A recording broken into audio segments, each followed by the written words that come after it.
Hey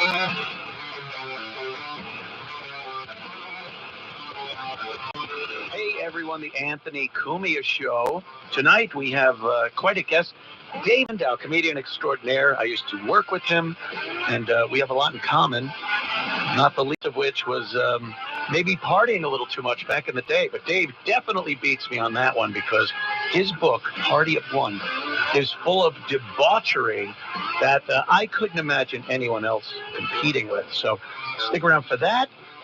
Quickly, I want to talk about this White House Correspondents' Dinner. What a joke this is, no pun intended. This year, if you don't know what it is, every year they have this thing, and the politicians and correspondents in Washington, they show up because even they need an award show like the Oscars or the Emmys to pat themselves on the back and get a good laugh.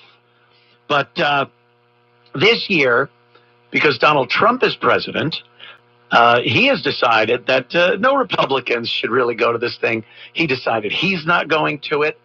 No comics are going to it. This is usually a big thing. They get a popular comedian host for the show, and it's just supposed to be a fun night for the press and politicians, who are then ripping each other's guts out the rest of the year. It kind of makes the whole thing seem like professional wrestling a bit, doesn't it? A little phony. I never liked this because of that reason. I guess in the old days, perhaps, it worked out a little better because, I don't know, there was a little more, not even friendship, but mutual respect and professional courtesy between the media and politics. Not all the time. I mean, obviously, we've seen the media go after politicians over the course of history. But for the most part, they get together for this dumb little event and make each other laugh and talk about what's going on in the world. And it was a joke. It was kind of funny. Well, Trump decided he's not going. There's going to be no comics, no Republicans, I guess the word went out. And so now they're saying it's a pared back event. Pared back. The journalists were the stars of the evening. That's what they like to say. And boy, that's the last thing we need, isn't it? For the journalists to become the stars. Because that wasn't really supposed to be what journalism was all about. Being the star. Because with that, with the motivation to become a star, you might start shirking your responsibilities at actually being a trustworthy journalist. Well, I could lie about this, or I could beat up on this guy, and I'll be the news. Why report the news or write the news when I can be the news? And, they get an ego on them. And a lot of these so-called journalists decide that they're the stars. And this was very apparent at some of these correspondence dinners that they put on. They'd be roasted by the comedians. Not too crazy, though, unless, of course, they were right-wing. But the politicians were the ones that really got roasted. And it was supposed to come off as a fun event, but then the very next day, they're destroying each other, the politicians, the media. It just doesn't seem sincere, that's for sure. It's not funny these days. And Trump knows it. He knows these people slander him. They lie about him and his administration. They were complicit in trying to put him in prison. And then whenever Joe Biden was talked about in previous year's correspondence dinners, they didn't talk about him being a vegetable. His inability to perform the duties of the president because he was cognitively impaired. Maybe they make a little joke, but he'd be laughing too, a good-natured ribbing, perhaps. But then the very next day, these journalists are going on and saying, oh, he's sharp as a tack. Oh, best president ever. You couldn't get someone that works harder or is sharper than Joe Biden. So Trump decided, screw this. I'm not going. Why would I go and sit in a room with a bunch of people that are going to slander me, try to destroy everything I'm doing for the country? Immigration, they can't get enough of trying to bring back criminal illegal aliens. And the media, they're in there. They're in there talking about it. Oh, we got to get this guy back. And then Trump is supposed to just laugh along with them one night.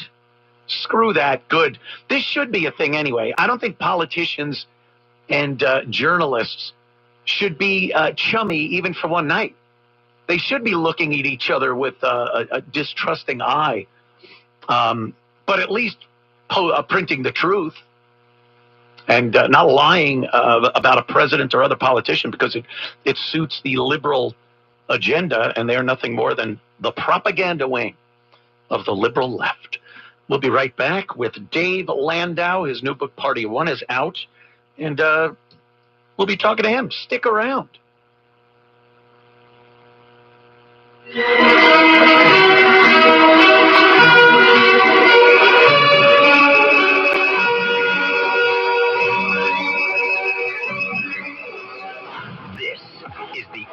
Cumia Show, whipping out the First Amendment and holstering the Second. And again, we're asking, when you cross the line.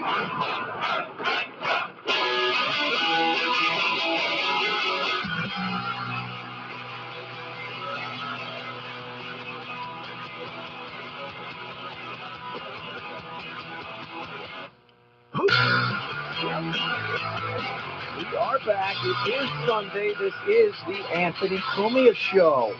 Welcome back. Hope you had a great week. I sure did. I'll just rub it in if you didn't. Yeah, great to see the sun still up a little bit. I'm one of those guys. I am one of those guys. Late spring, early summer rolls around, and I just look outside. What is it, 8 o'clock Eastern time? And it's still light out. I don't know what it is. I'm not scared of the dark, mind you. There's just something comforting. Feels like you're getting more of your day when it's lighter later. Because I am not a morning person. No. Anyone that knows me, oh boy, crack of noon is very, very early for me. And then I just pawn it off that I'm a broadcaster and I have to stay up late for a show, so I can't get up too early. Truth be told, I've always been this way, even when I was in construction. I hate getting up early. I don't know anyone that does. I don't know how this whole thing of getting up early for work even started. Some idiot in charge. There should have been someone like me in charge to go, hey, let's start our work day at 2 p.m. That sound good? And then we're done by, 8. And then you can just hang out. You're not too tired. You could still go out at night. And then you don't have to go, I got to get up so early. How did this happen? Anywho, I do enjoy that. I didn't get much sleep last night. Personal note, I got a dog yesterday. Yesterday was my birthday. At my age, we don't talk about birthdays anymore. It is really, I can't stand when people do that. Oh, it's your birthday. Yeah, thanks.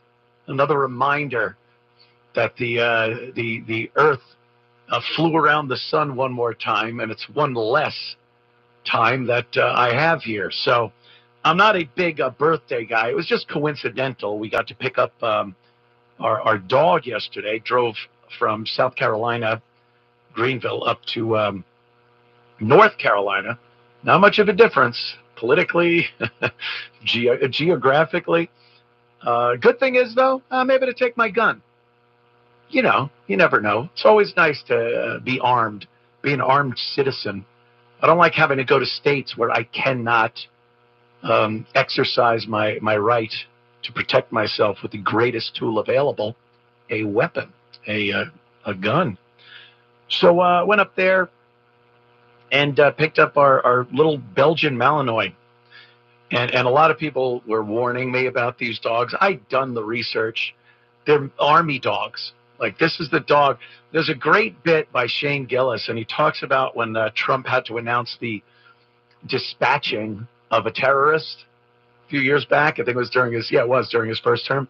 And Shane is so good at it. He does a great Trump impression. And he was like, He was crying. The dogs came in. He was crying because of the dogs. Like, those dogs are Belgian Malinois. They're meat missiles, they call them. Fur torpedoes. When you see a cop, sometimes they let the dog out of the back of their car to get a perp that's on the run. You just see these things shoot out of the car, and they're on the guy in seconds. But it takes a lot of training, and I have the time and resources and property now to do something like that. But it's a puppy. And if anybody out there has had a puppy, especially day one, they're a little anxious about their surroundings. You try to crate train them. Back when I was growing up, there was no such thing as crate training. Your dad brought home a dog. He put him on the floor in the living room.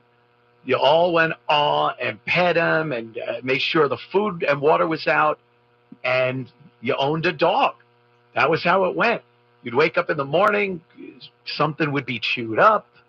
He sleeps wherever he wants, on your bed maybe, under the bed, in the washroom.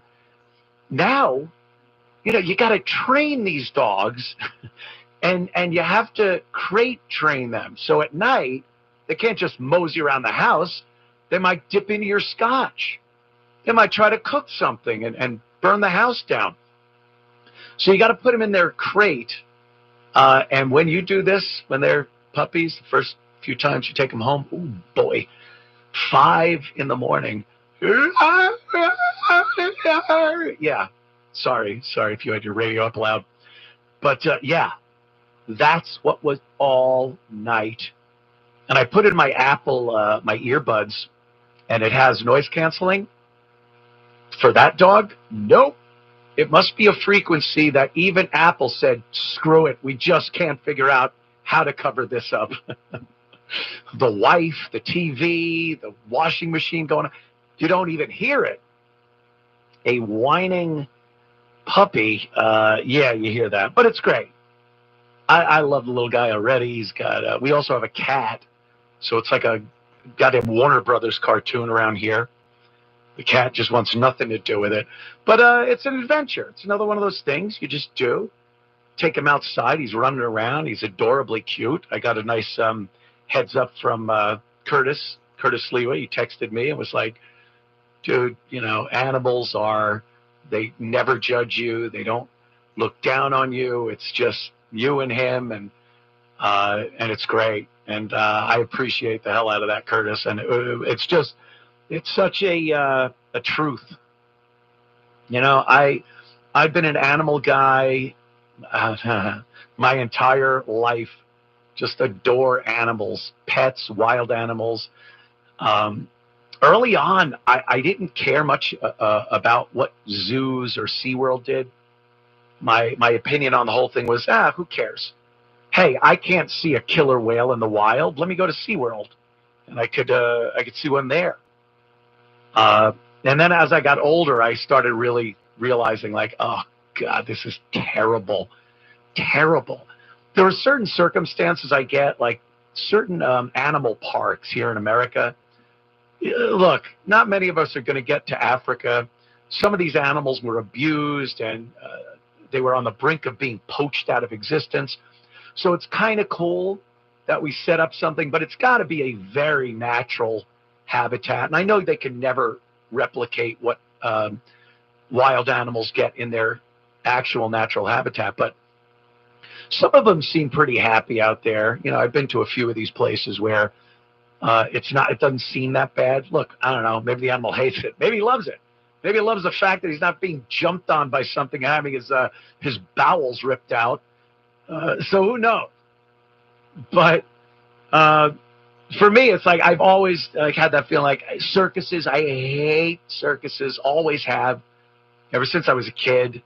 But the idea of the poor elephants having to get up on that little dumb stool while some dweeb snaps a whip at them, I love when the animal wins every so often. Is it just a treat when you watch a video, especially now? I mean, we get videos from everywhere doing everything. And sometimes you'll just see these guys in India, and they're cracking a whip or hitting an elephant in the side of the head with a 2x4. And the elephant just at one point goes, nope, no more of this. And the trouncing an elephant can give someone. You never thought they'd be so fast and have the ability to swing their head and feet around enough to stomp on some dumb Indian guy that decided he was going to try to crack this thing over his head. And I love it. I can't be happier when I see an animal win. The tiger in the cage, Siegfried and Roy, I didn't care. How long did those two poofters, if I may use the English phrase, smack animals around? Giant wild cats love huge stage lights and smoke machines and loud music. And two Marys cracking whips in their faces. Oh, they adore that. Right up until they rip your neck off and you end up for the rest of your life. So, yeah, I'm one of those guys. I just love when the animals prevail. And I've said it before. With all the videos of cruelty and terribleness that we watch on our phones every day, I can watch people perform cruelties upon other people. It's not good. I don't think it's really good for us mentally. But I can watch that. You'd be like, oof, wow, that was brutal. I cannot watch an animal be hurt on video. And, I'm not a vegetarian. I enjoy a good piece of steak or some chicken. But even then, I don't like watching the process. I would much rather watch an Apache helicopter take out a crowd of people on the ground than watch chickens or cattle be slaughtered. So, yeah, I like animals. Is that wrong? Is that so wrong? So I want to thank Curtis for his nice words, and I apologize if I seem a little sleepy. I cover up for it really well, though. When the job calls, I'm on the job. We have Mr. Dave Landau, my friend, comedian extraordinaire, used to be my co-host. He's coming up at about 8:30. Stick around. We, of course, have Clown of the Week next. And fake news coming up. So stick around for more of the Anthony Cumia Show. This is the Anthony Cumia Show. Let me lower down for a minute. I'm trying to trick the YouTube for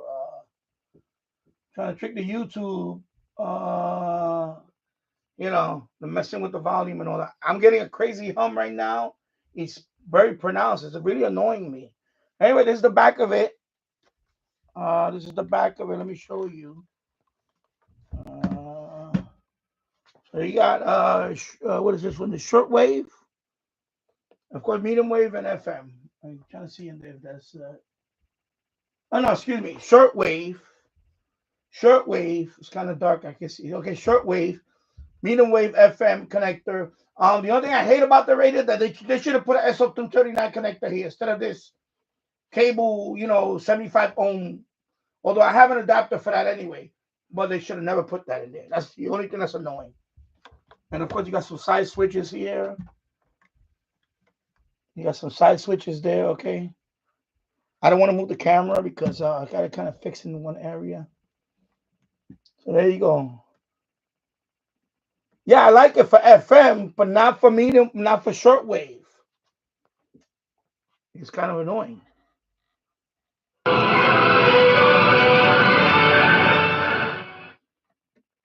Let me do this for a minute. Sorry. It's this plug. How you doing, everybody? Hope you're doing well this Sunday evening. Anthony Cumia Show. And we got to, of course, one of my favorite segments every week because it's so difficult. I toil over picking who the hell this could be after a week's worth of research. It's Clown of the Week. The Anthony Cumia Show presents the Clown of the Week. Yes, and again, just such a chore, such a difficult task for me. And, the usual suspects keep getting in the lead. And then by Sunday, I go, I hate having to do this. I hate having to recrown people once, twice, 3 times maybe. I don't know. But this clown, I believe, is a former winner of Clown of the Week. Could be a contender. Seems to be a contender every week. Once again, Liz Warren. Liz Warren is a clown. And I'm talking the big wig, the red nose, the makeup, the big clown shoes. This woman personifies a clown. The only thing is, some of the stuff isn't really funny. It's dangerous. Even her, she can be dangerous. Her words are dangerous. She lies. She smears people. She'll do anything to perpetuate this lifelong career that I'm sure she'll end up just like Pelosi, 90 years old. She already sounds terrible. That voice of hers. Liz Warren's voice could be weaponized. The military should do something about that, where you fire this audio thing off the top of an Abrams tank, and it's just, I think what we ought to do. And people just go, no, we give up. We give, uncle. She's terrible. And she's constantly crying about the billionaires. Trump only cares about the billionaires. There's 902 billionaires in the country. 902. I think he's paying attention to a few more people than just 902 people. But she's a millionaire, this woman. They all end up being millionaires. They somehow turn a job that is, I don't know, about a couple $100,000 into a multi-million-dollar career. I don't know how that works. I know there are plenty of people that make what a senator makes and can't even keep food on the table. You have a family. Maybe you live in a place like New York or D.C. or anywhere in California with the taxes. And even a salary that seems, wow, that's pretty good, $150,000, $200,000 a year.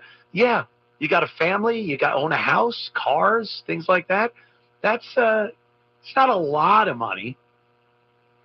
So somehow they figured out a way not only to support themselves, but to turn that into millions. In people like Pelosi's case, hundreds of millions of dollars, and no one questions it. That's the big mystery. No one wants to say, hey, how the hell did you get $200 million on that job? Oh, investments? Don't you know about what's going to happen in certain sectors and industries? Can we look at that? Oh, yeah, we can, by the way, because it's not illegal. Nancy Pelosi most recently made news because she invested in NVIDIA. Gaming people know it for graphics cards. Other people know it that it's great for crypto mining and whatnot. But, yeah, she knew that the government was going to make some type of decision, or that NVIDIA had to ask the government for certain permissions. And all of a sudden, she makes bank on that stock. And no one goes, huh? What? They're all getting on Trump's ass about the market going down because of the tariffs, and then Trump going to buy the dip. Not thinking like, yeah, that's what we do. He wasn't telling people anything specific. Hey, look at NVIDIA. Look at that. It's going to go up. He wasn't telling anybody anything they didn't know. And they want to crucify him for some kind of insider trading. So, once again, just lies. But Liz Warren is the clown of the week. Here she is getting called out exquisitely for her support of Joe Biden, even though we knew he was mentally damaged. Watch this. Listen or watch, whatever you want to do. I'm still so stuck on a video thing. It's radio, Anthony. Listen to this. Do you regret saying that President Biden had a mental acuity? He had a sharpness to him. You said that up until July of last year. I said what I believe to be true. And you think he was as sharp as you? I said I had not seen decline. And I hadn't at that point. You did not see any decline from 2024 Joe Biden to 2021 Joe Biden? Not when I said that. You know, the thing is, he was sharp. He was on his feet. I saw him. Live event. I had meetings with him a couple of times. Senator, on his feet is not praise. He can speak in sentences is not praise. Right. Fair enough. Fair enough. I love it. Fair enough. Fair enough. Oh, that's all we get? We don't get it. Oh, my God, throw yourself at the mercy of the American people you lied to. We don't get that. We got fair enough. Fair enough. You didn't see a decline? Are you out of your mind? We didn't even need to see a decline. Rational people didn't need to see a decline. We saw from the get-go when he was campaigning from his basement that this guy was mentally impaired and in no way capable of being the president of the United States. And this guy, and God bless whoever that is, asks her a question she has never had to deal with. And she just goes, hamna, Ed Norton. She didn't know what she could possibly say to get out of the jam she was in right there. I didn't see, he was sharp when I talked to him. And then, like she said, I never noticed a decline. We did. We saw it. You tell me, was it right up until the disastrous debate where the media was lying about his mental acuity? Every politician was. Liz Warren was. Was it right up till that point that you really thought he was fine? And then right after, you're all clamoring to get someone new in there? Does that sound reasonable, you clown? But I love that they're being faced with this. They can't use the same garbage that they've been using for so long now. Yeah, definitely. They've just been spewing this nonsense out, lies. The media covers them for it. I know what it is. And they go along their merry way. Here's the problem. They realize that the mainstream media isn't it anymore. They know they have to do shows like, I don't even know who this guy's show was, and he seemed like a real liberal. He seemed a little, if you know what I mean. But it wasn't mainstream media, so they know they have to go on these alternative media shows, podcasts. You know, they saw what it did for Trump when he went on Rogan and all these other shows. So they're like, well, I guess I got to go on one of those shows and talk about Donald Trump. And then they get on and they're shocked. They're sitting there going, wait, why is this guy asking me this question? I don't have an answer for this. He's making me look stupid. He's making me look like a liar. Yes, because you're stupid and you're a liar. So they know they have a problem. They can't keep going on MSNBC and CNN and the multitude of other propaganda machines that have supported them for forever. And they see how Republicans, J.D. Vance going on podcasts, they do very well. Elon, he's gone on Rogan's show. They do very well. They seem like they're personable, like they're human beings. Whether you like them or not, whether they're fallible, because humans are fallible, they at least come off as human beings. But this woman and the rest of these Democrats, I'll play a clip a little later of Adam Schiff that's just bizarre.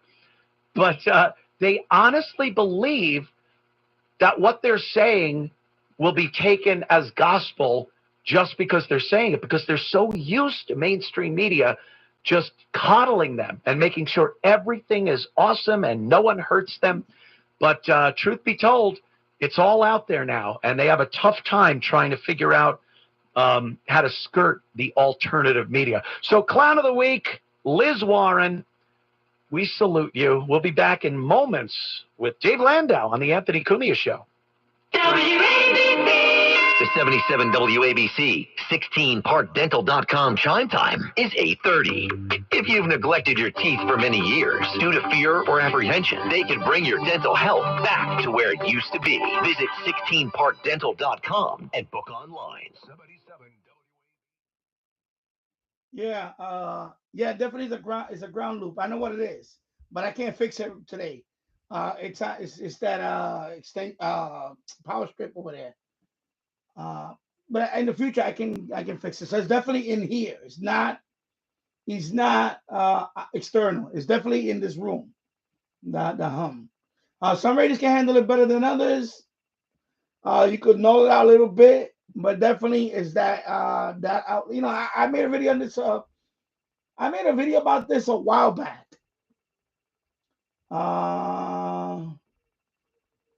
Okay, hello, Tool Master. I don't understand what the comment is. I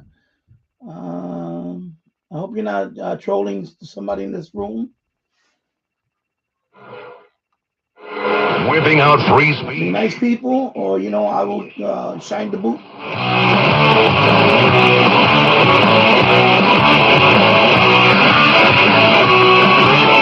Indeed, it is the Anthony Cumia Show. Thank you for tuning in, because you tune a radio, right? My guest tonight is a dear friend. We worked together. He was my co-host back on the Compound Media days. He hosts a show on Blaze TV, Normal World, and he's got a new book out, Party of One, that is insane. It's like this, you shouldn't confess this much. This could probably get you put away. Statute of limitations be damned. But it's a very entertaining read, and it'll make you feel like you weren't all that bad growing up. Mr. Dave Landau. Dave, how are you, my friend? I'm doing good, man. How about you? Great. Apparently they found it in their infinite wisdom to give me another radio show. I'm as shocked as you are. I'm trying to figure out what I can't say. Well, it's the old George Carlin bit for the most part, you know. Good. Those 7 dirty words, but they've gotten pretty relaxed. I'm one of the more conservative people as far as what I say on the air than a lot of other people, because they'll say things and I'll be like, ooh, could you say that on the radio? I'm thinking way back when I was on FM radio, but enough about me, Dave. How are you? How have you been? I know you're, where are you living now? Are you down in Texas? I am in Texas. Yeah, I still have my place in Detroit, but I live in Dallas. It's very mediocre. Well, first of all, Dave, your place in Detroit, I've just been, squatters live there now, Dave. There's, is that right? Yeah, you were out for, I think, 2 hours as I'm reading it here, and squatters have moved in, and you can never, ever, ever get back in. That is the law. It's their home. It's the Wild West here. It can just be 2 pit bulls, and they'll let them keep the house. Oh, they have pit bulls, Ken. They just look at you. They shut the door. The cops go. There's nothing we could do about it. I'm sorry, sir. You've lost your residence. Wow. So how often do you get back to the Big D? I go back pretty often. I do. It's weird to answer that question like that all the time.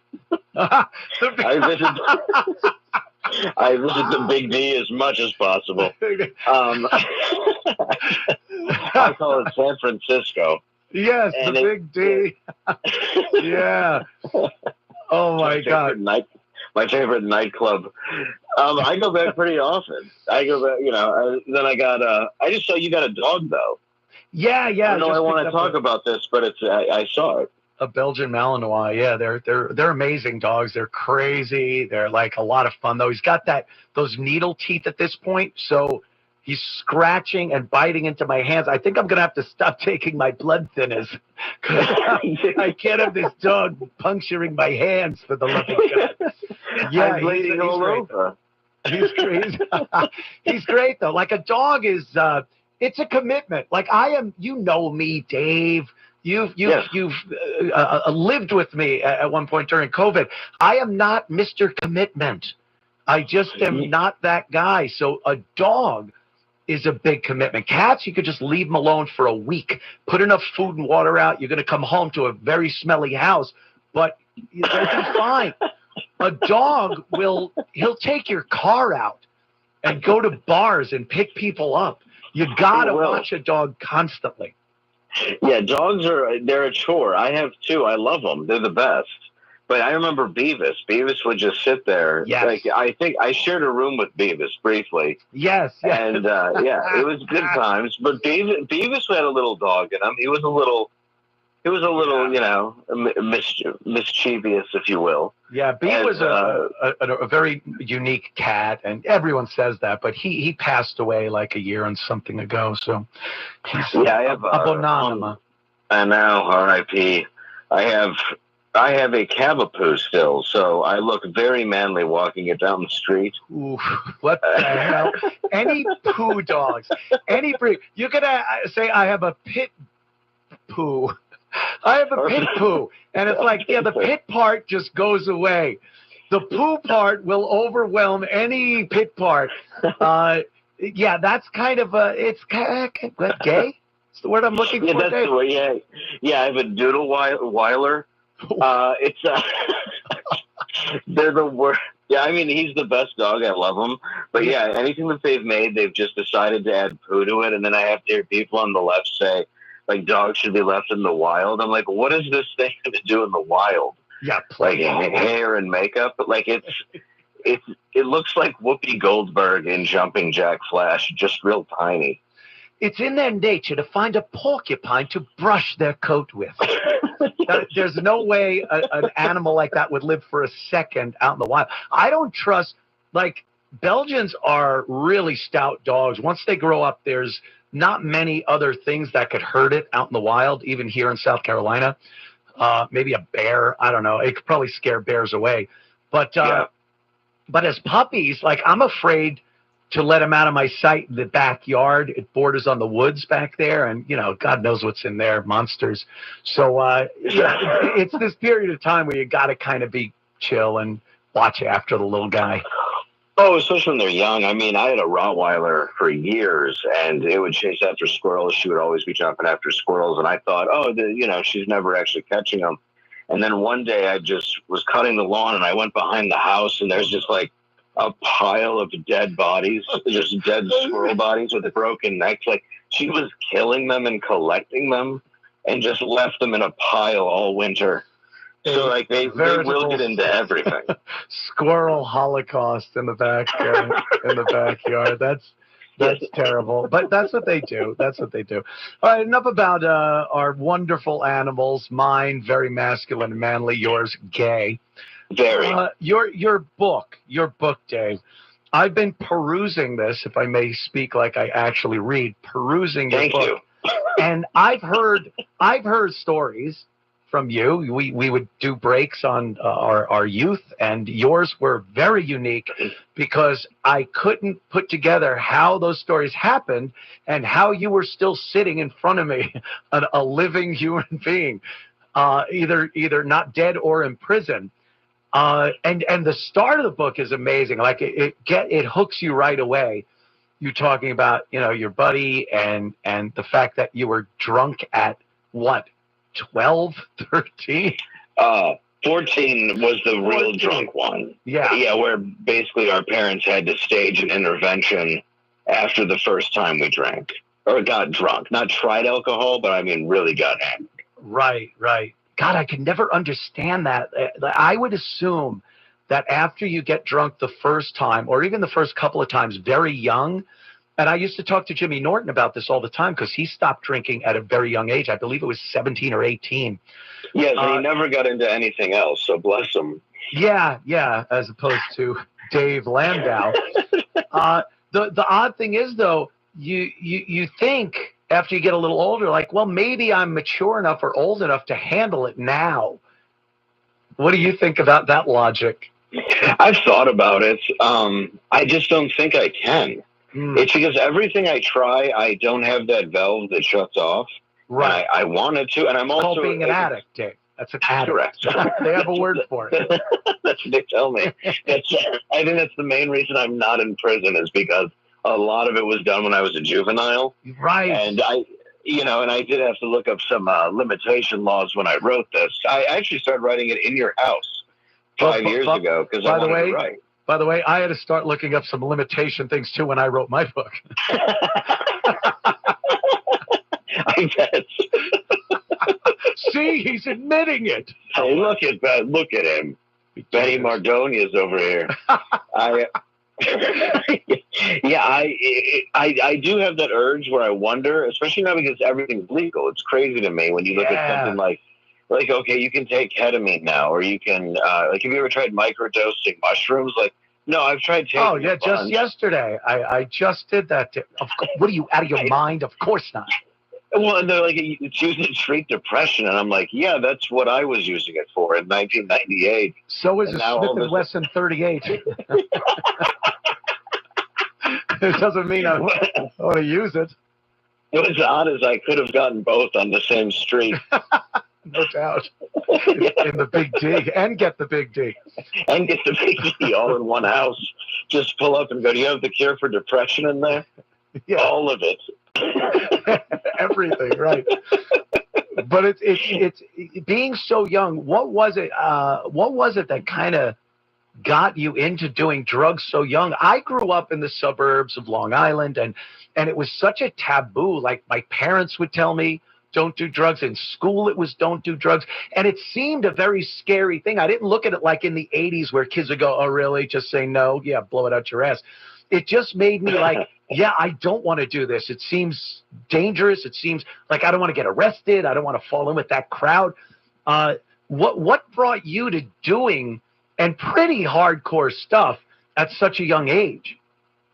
Well, I mean, two things. One, they did a really bad job with like Dare and Rough McGruff or Scruff McGruff, whatever the hell his name was. I can't even remember his name. Never mind what he was telling you. What? Eat your veggies? What? No, that was Hulk. Yeah, he wore a trench coat like a flasher. Yeah. So it's just, there's nothing. And Barbara Bush was the one who was telling you to just say no, and who didn't want to be just like Barbara Bush. So when I got older, my dad got sick from Agent Orange in Vietnam, and the VA was very helpful. They gave us absolutely nothing. Oh. So he had to pay out of pocket for brain surgery, and he had to go around the country, start having that happening. I was getting watched by like babysitters, and my grandma, my grandma and I had a lot in common, like her Vicodin and morphine patches. She was usually so zoned out, you could just throw a party around her. Turn her on to some microdosing mushrooms. Yeah, she would say, did you take my pills? I'm like, no, go back to bed. Then I take more of her pills. She was insane, though. She also had this like big old mansion that was rotted out, and she had a casino in the basement, and that's where I first learned to make drinks. Was out of like out of a spider. Book. Little spider. Yeah, like a little Goodfellas. Yeah, she used to shoot at my feet and make me dance. But yeah, when that started happening, like a depression kicked in and anxiety, and I just, you always start with alcohol, which obviously in my book, as you can see, went really well. You know what's the first night on. You know what's strange though about that? Like, alcohol does work for anxiety and depression. It really does, but then it doesn't. If they could figure out a drug that was like when you first start drinking that night, and your anxiety and inhibitions go away, and it doesn't end in a crash where you're now more anxious and depressed, and then a hangover where you're physically and mentally screwed up. What a time that would be. But yeah, it works right up till it doesn't. Right. Well, there's a good 15-minute, 20-minute, maybe an hour window of when it's perfect. Yeah. Yeah, and I do I everything feel better. warm. You play darts better. You play foosball better in the bar. There's just this place, this zone where after a few drinks, you are better than you were. Yes, you become the champion of a women's pool league. It all works out, but you do.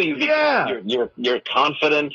Women are talking to you, and then there's that moment where you have too much, and now there's charges. Yeah. And there's just, it just changes so fast. But and the only way that you seem to think, like, I know how I can keep this buzz on. And for me, it's just pounding shot after shot and beer after beer to assume I'd be fine. But that just brings me into Brownout Dave, who's really mean, and then Blackout Dave. How do you know what Brownout Dave's like? You know what? Only because people have told me where they're like, you should call this guy. You need to call him and apologize. I've heard that so many times. Isn't that great that only other people could tell you what you're like in a brownout and a blackout? That's terrible. I'd like to see me in that, but I guess that can't happen. I had to interview people for the book like it was a cold case just to make sure I had all the right information. Yeah.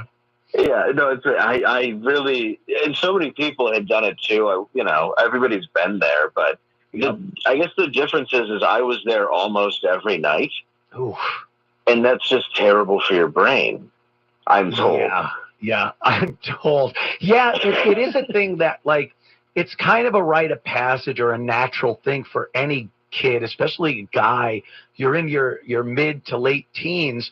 That's what you do. And then you get hammered drunk, you black out, you feel like garbage, and you go like, maybe next time. Like, you kind of learn from it. Not immediately, believe me. You could go quite a few years doing this. But there does seem to be this point where most people, anyway, can go, that's not good. That's not a good level of drunk to be. And you just did not have that. No, I took 13 arrests. And then finally, 13. At the age 13, 12, most as a minor. And then 27. When I was 27, I got my 13th, and that's when they were really going to throw the book at me.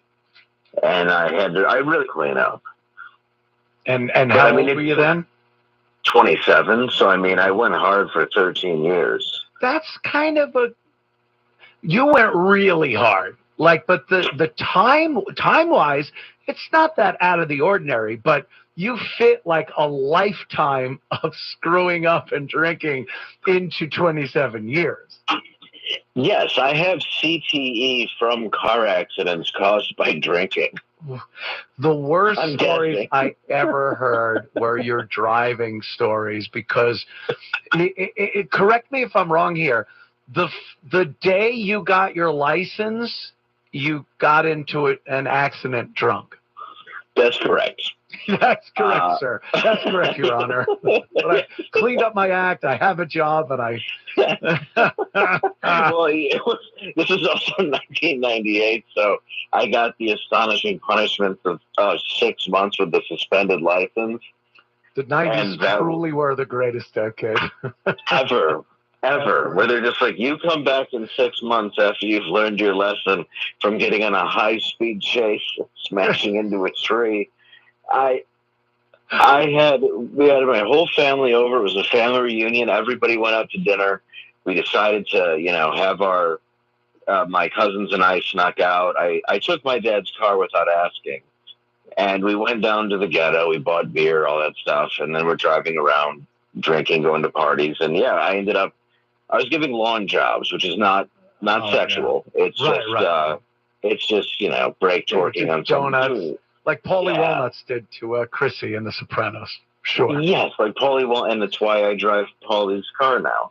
The Eldorado. A big Eldorado. Do you really drive a big Eldorado? I have the exact same car as Paulie Walnuts. That is awesome. That is awesome. But that probably came from all your memories of being like, I just want as much metal around me as possible. That's what it is. I want a car. There might be a little Dave Landau driving down the street, and he might hit me.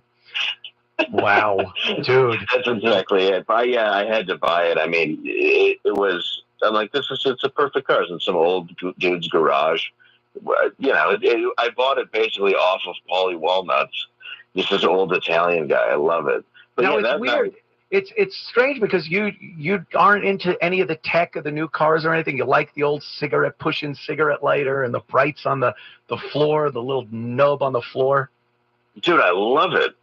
I hate the nuisance. I hate that that auto stop that actually I think is worse for pollution. I hate it. That's the worst thing in a car. I got when Missy's driving and I'm in the passenger seat, it'll stop at the light and I look over at her. She gets mad at me for getting mad at her for not having shut it off. It's like a pilot not closing the canopy when he gets into his fighter. It should be second nature. Hit that goddamn button. I hate it. It shuts your car off at a light. Yes, for no reason. And really, what puts out more exhaust is stopping and starting a car. Restarting it, right. And it's killing your starter motor. I used to have starter motors go out on me when I would just manually start it once when I left, and then that was it. When I left again, I'd start. Imagine 50 times a day. You see these Uber drivers use it. I want to smack him in his turban. You just want to hit him until his earbuds fall out. What are you? Well, he's making some horrible, nefarious plans with a friend. Excuse me? They don't even say, like, no, I'm talking on the phone. They just continue, and you realize, oh, I don't understand this language, and it's probably really, really bad. They just say no English and just keep driving. They just keep driving. I don't care. Dave, we're going to take a quick break, and then we'll be back with more of Dave Landau, his book Party One, available everywhere, and he does host Normal World on Blaze TV. Back with Dave in moments. It's the Anthony Cumia Show.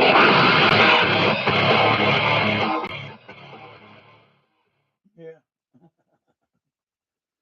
So RT08, you are a man now, and thank you, because you guys are awesome. That's why I don't mind giving out wrenches. I don't mind that. That's main thing is that I have an awesome chat, and we keep it here under control. But thank you RT08 for everything you do here too. Your super chat, and just being here. I love the chat room. That's what makes the live stream, to the community. And James Farley said, I have my son's my first Sony AM/FM radio. It has a microphone on it too. It has excellent sound. You can use the microphone and mix it with the radio, and you can record. I have a radio I have one radio around here that has that. I'm trying to remember which one. That has the microphone input. And all right, let me put it back up.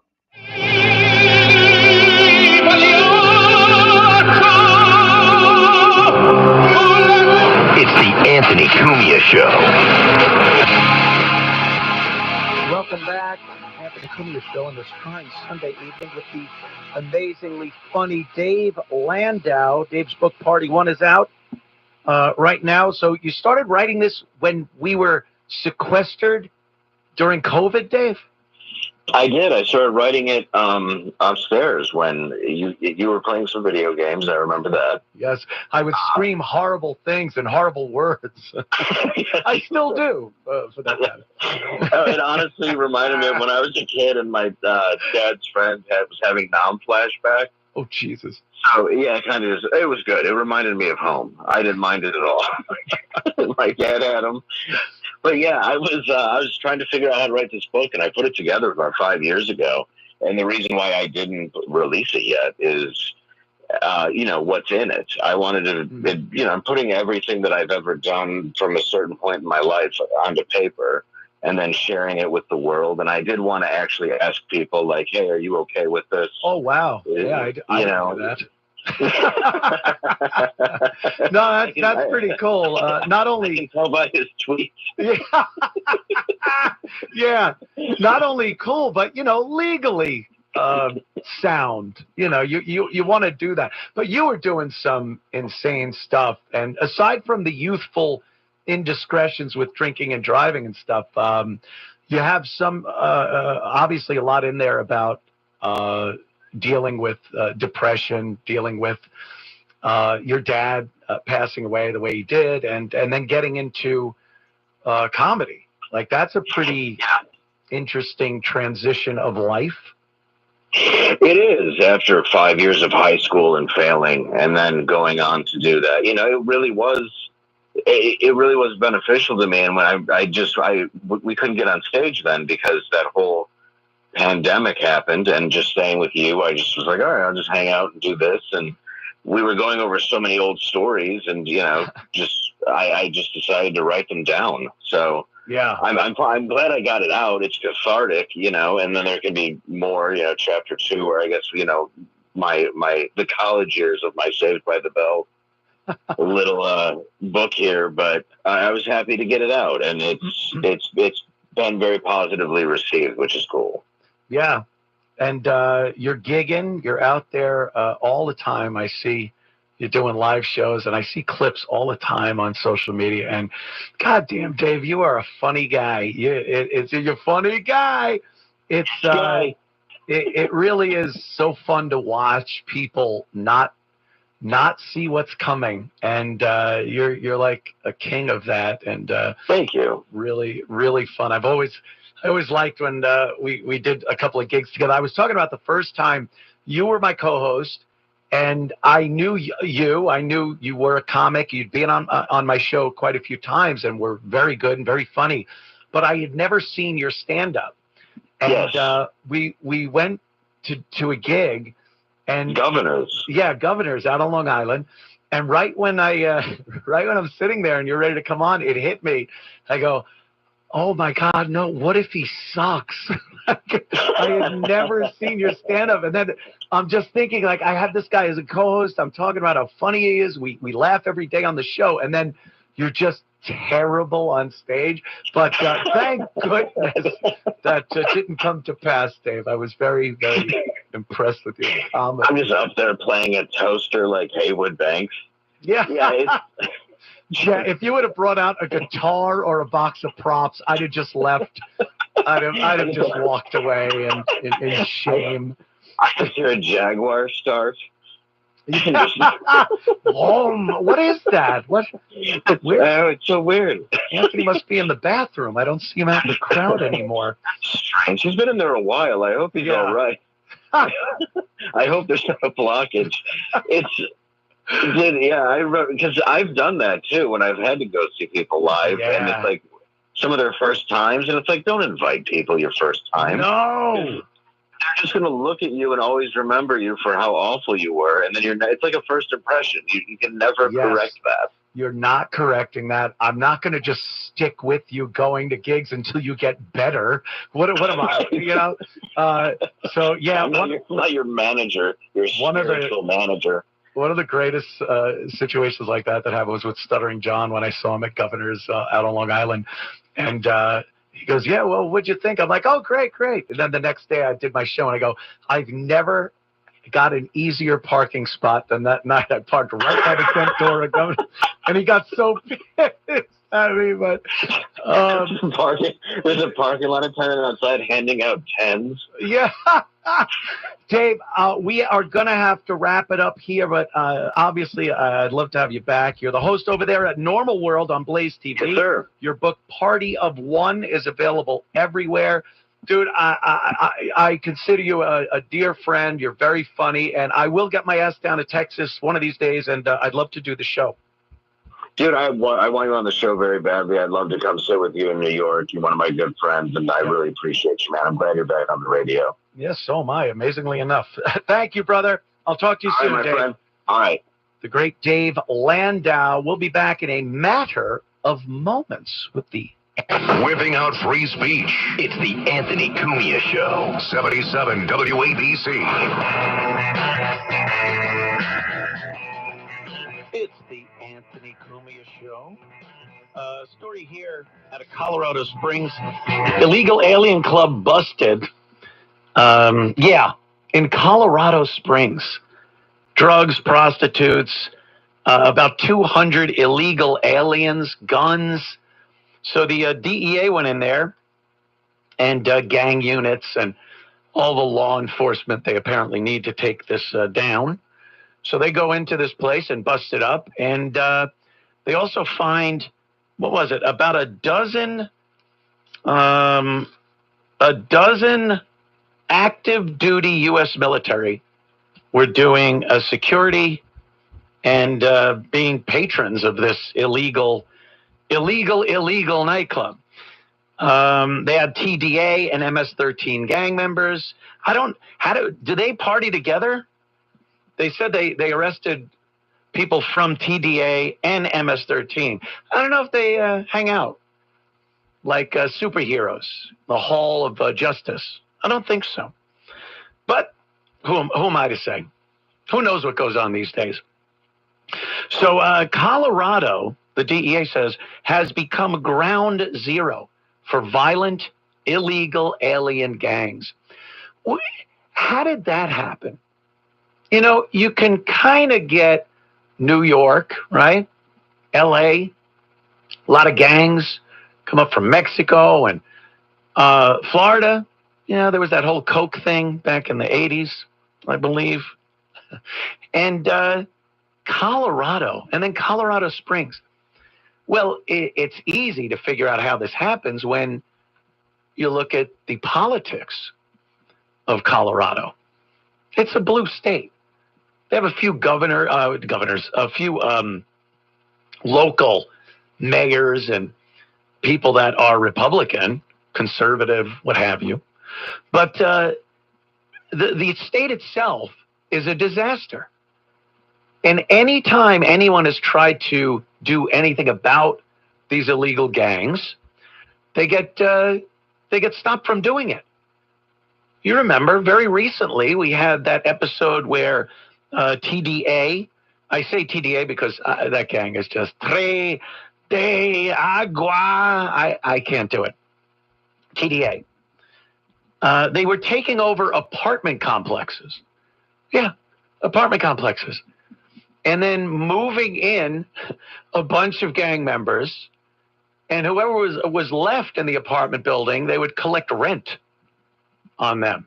Totally, threatening, I guess, the actual landlord, the owner of the apartment complex. We saw security footage from inside these places where these gang members are walking around with rifles. And they're dealing drugs, prostitutes, human trafficking, all the great stuff that the Democrats say isn't happening. And that's what they do. They get on the news, and when this comes up, they go, oh, please. Oh, that's not more racist tropes, more lies from the racist right, giving them an excuse to deport loving fathers from their families. Oh, yeah, that must be it. That's it. It couldn't possibly be that they let millions upon millions of illegals stream over the border, and they made their way to places that traditionally you would think were pretty nice places to live. Colorado Springs, I don't know. I've been to Colorado a few times. Looked pretty nice. I don't remember going, oh, this looks like a real gang magnet, this place. So they don't understand this is happening. And when Trump comes in and Republicans try to put a stop to this, they make the DEA a lot more aggressive when it comes to illegals and drug trafficking, human trafficking. All they can do is sit back and say what a lie it is. And again, the media just piles on with the Democrats and goes, yep, more horrors are around the corner for foreigners, for immigrants, they call it. Not illegal. More immigrants, more American. It could be you. Could be you next week getting dragged away by ICE. No, I don't think so. They're lying to you, per usual. The military guys, a dozen or so military, active duty U.S. military involved, doing security for this thing. And this says there's a problem in the military. And Pete Hegseth, the Secretary of Defense, has talked about things like this and the return of discipline. He signed a bill loosely titled the No More Walking on Eggshells policy. And it's situations like this where you couldn't do anything because you'd be deemed racist. I'm sure most of all of the active member U.S. military guys were of Hispanic descent. I guarantee it.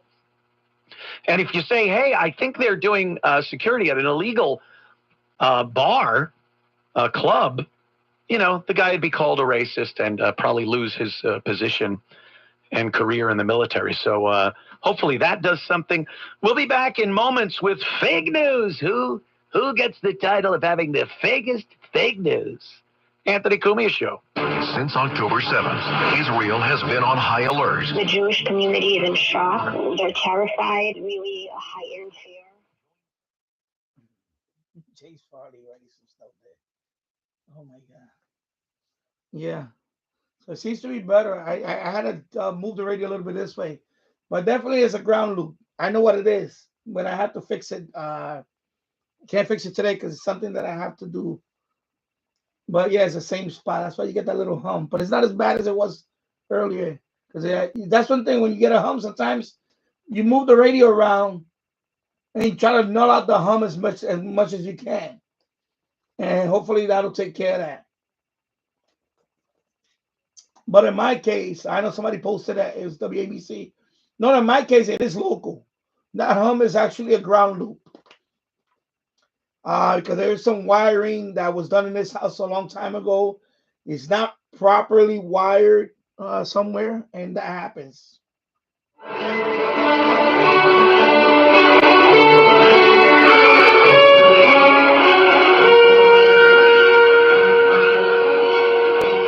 Whipping out free speech. It's the Anthony Cumia Show.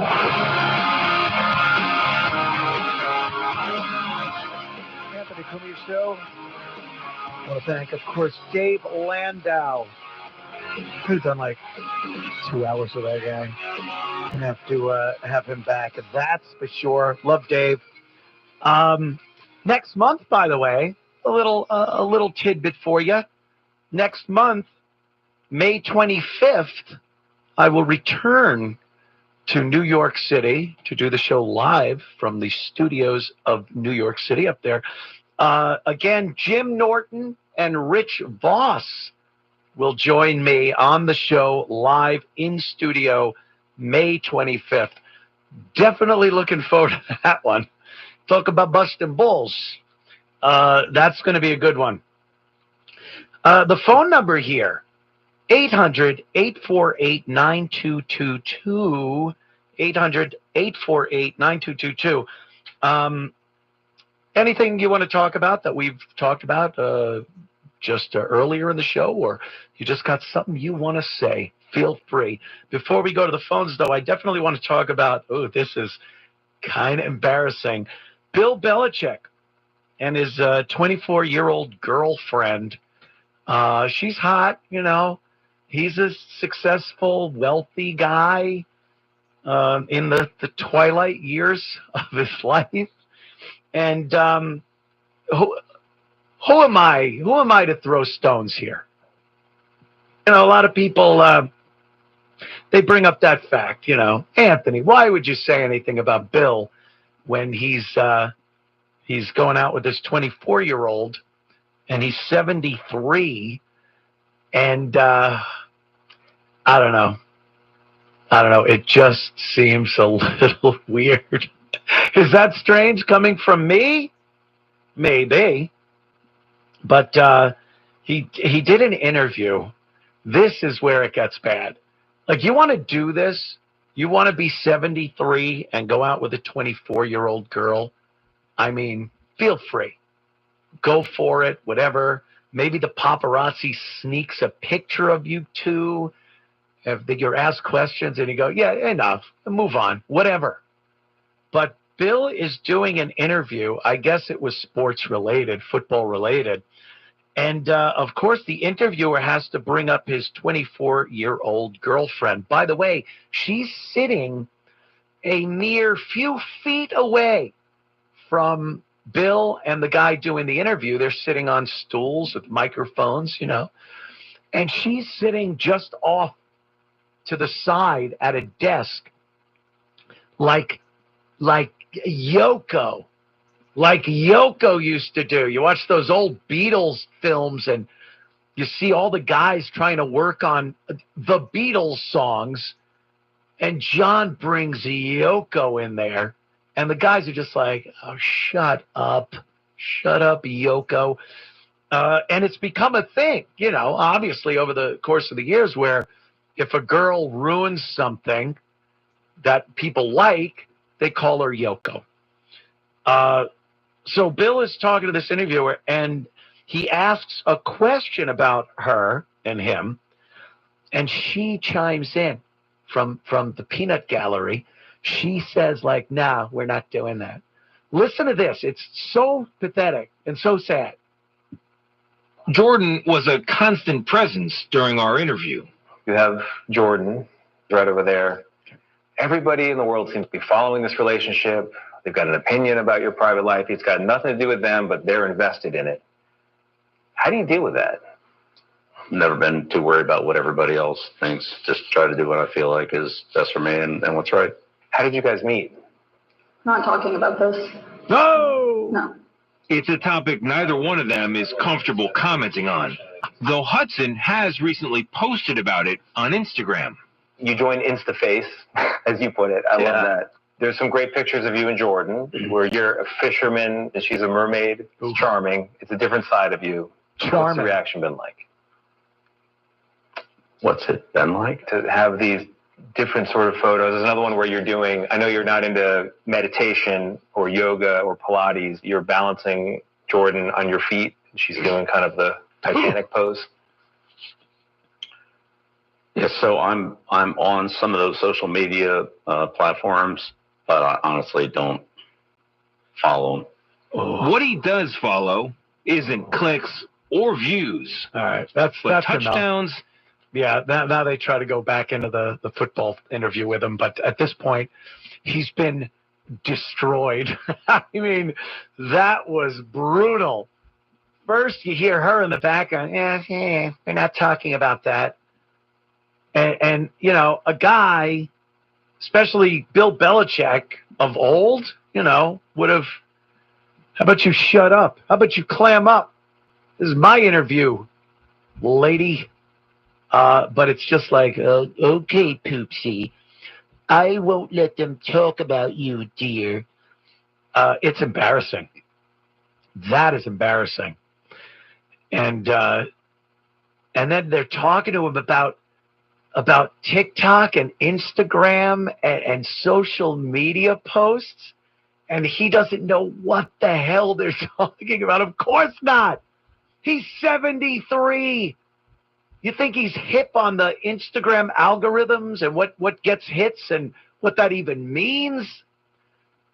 You had her up on your feet and she was like doing a Titanic pose. He has no idea what this guy's talking about. I don't even know how they got him to do that. And if you see the video of this, he looks a little out of sorts. I don't want to say maybe he's losing it, and I don't know football enough to know if he does a good job these days. I know back in the old days, oh my goodness, the Pats and everything. But I don't know. But when he was being asked about his amazing tween Instagram videos, something a 20-year-old girl would do, he seemed a little out of sorts. It was sad to watch. That was sad to watch. And this, I almost said it. This woman of his, this 24-year-old girlfriend, really seems to be controlling him.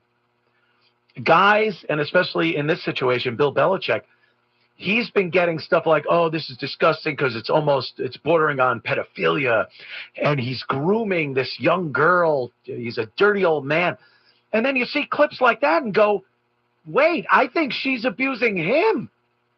I think she's the one that, wants the cash and the lifestyle. And she don't want to put up with that. So when the media starts asking questions, which, look, that's what you're going to get. She feels she's got to chime in. It was kind of reminiscent of, what was that the old guy and the young broad and, Anthony. No, it wasn't me. But it happens all the time. It just happens all the time. Let me take my trusty mouse here and go to Joe. Joe in the great state of New York. What's up, Joe? How you doing, Joe? What's going on, Ed? Hanging out, doing some radio. Yeah, it's Joe B. Hey, Joe B, how you doing? All right, man. What you got on Belichick? What happened? Well, what do you got on Belichick? Yeah, what do I got on Belichick? Well, you were talking about the differences in ages and whatnot. I mean, he's got you way beat. Well, yeah, that's what I was kind of getting to at the beginning of the break, is that, look, we all know some of the older gentlemen, they go with younger girls. It just is. But this is one of those, it's a little weird, Joe. Yeah, well, it's the ultimate camel toe, That's what the older guy is looking for. Is that really it? Well, Joe, thank you. And I see you're driving. I don't want you distracted. So I'll hang up just to keep Joe safe. That's what I'm going to do. Here's, Sean. Sean wants to talk about something a little earlier. Pearl River, New York, the MS-13 gang stuff. And we were talking about that a little earlier in Colorado Springs. What's up, Sean? Hi, Anthony. And I love you back on WABC. And Lionel's back. You got Jim and Dave and everybody. It's like a little Rascal reunion, and I'm loving it. I'm a big fan of yours. Thank you, I'm not Sean. embarrassed. Yeah. The thing with MS-13, all these different gangs, listen, they want them here. Biden is the most successful person for the establishment. 10 million illegals in here. Yep. Probably over 1 million of them are different kinds of hardcore criminals. But you got to remember, too, besides the murderers, the rapists. Steve. Oh, see, sometimes I just don't know. How about Joan? We'll take a lady caller as we finish up with phones right now. Joan from Manhattan. Hi. Yeah, hi. I was wondering, what do you know about the meeting that President Trump had in the Oval Office, I guess, with representatives from some of the big box stores that are not happy at all with his tariffs? I think somebody from Walmart was there, somebody from Target, and I think Home Depot. I don't know who else. I don't know if Amazon was there. Apparently, they're losing money. I don't know how much, but I imagine, when you go to Walmart, you go there to buy one thing usually, and you see a bunch of stuff. You say, I could use some T-shirts. I'll buy some of these. I'll buy some of those. And you leave buying $100 more than you plan to spend. But if the prices are high, which I guess they are, because everything's imported that they have, really. Yeah. I'm guessing people are just not doing that. They go to buy the one thing and then they leave. So do you know anything about that meeting that they had with Trump, and what's anything been decided about that? Interesting. No, I really haven't seen the effects of these tariffs myself. I go out, I'm not the one doing the grocery shopping or going to Walmart or anything. But I don't hear a lot of people bitching about increased prices. So if Walmart's doing it, if Target's doing it, look, these were the same people that couldn't stand Trump because of DEI and diversity, getting pissed that they're hiring illegals. They have these diversity programs that are racist, as I see it anyway. So, let's look at who we're looking at. We're looking at a bunch of people that really don't like Trump very much. They want his policies to fail. So if they want to get together for this big meeting, I'm sure they're not going to say nice things about him. It seems to be the way things go with some of these companies that are extremely liberal. So I don't know. I haven't noticed. I've heard things that, the country itself has gotten billions of dollars because of the tariffs. I don't know. I don't think we have this need for instant gratification in this country. And I think we really have to stop, wait, and see how these things affect us, and wait maybe a little longer. Things like this can't be cleaned up in one day. So I don't know, Joan, is pretty much what I'm saying. I do not know what the effects of on Walmart or anything of that nature.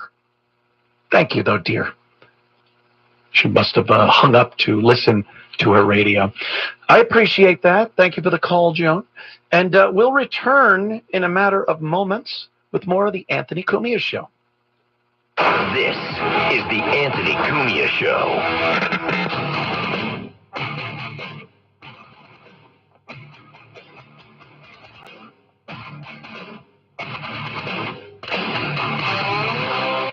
Listen to this podcast now on the Red Apple. Yeah, I was waiting for a commercial because sometimes he said we'll be right back, and then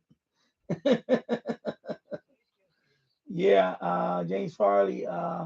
I'm trying to watch some videos. Let me see. I have I have a lot of playlists, so I have them broken down into playlists too. So I have playlists for pretty much everything. I have medium wave, shortwave playlists, so on. Hey, hello to you, Radio 972. Hope you're doing well.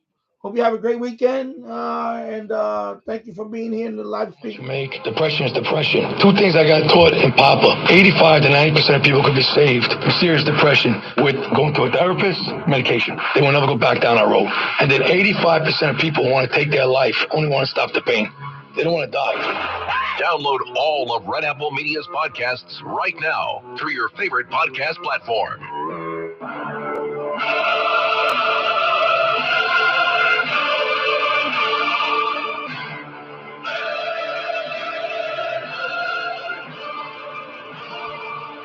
This is the Anthony Cumia Show.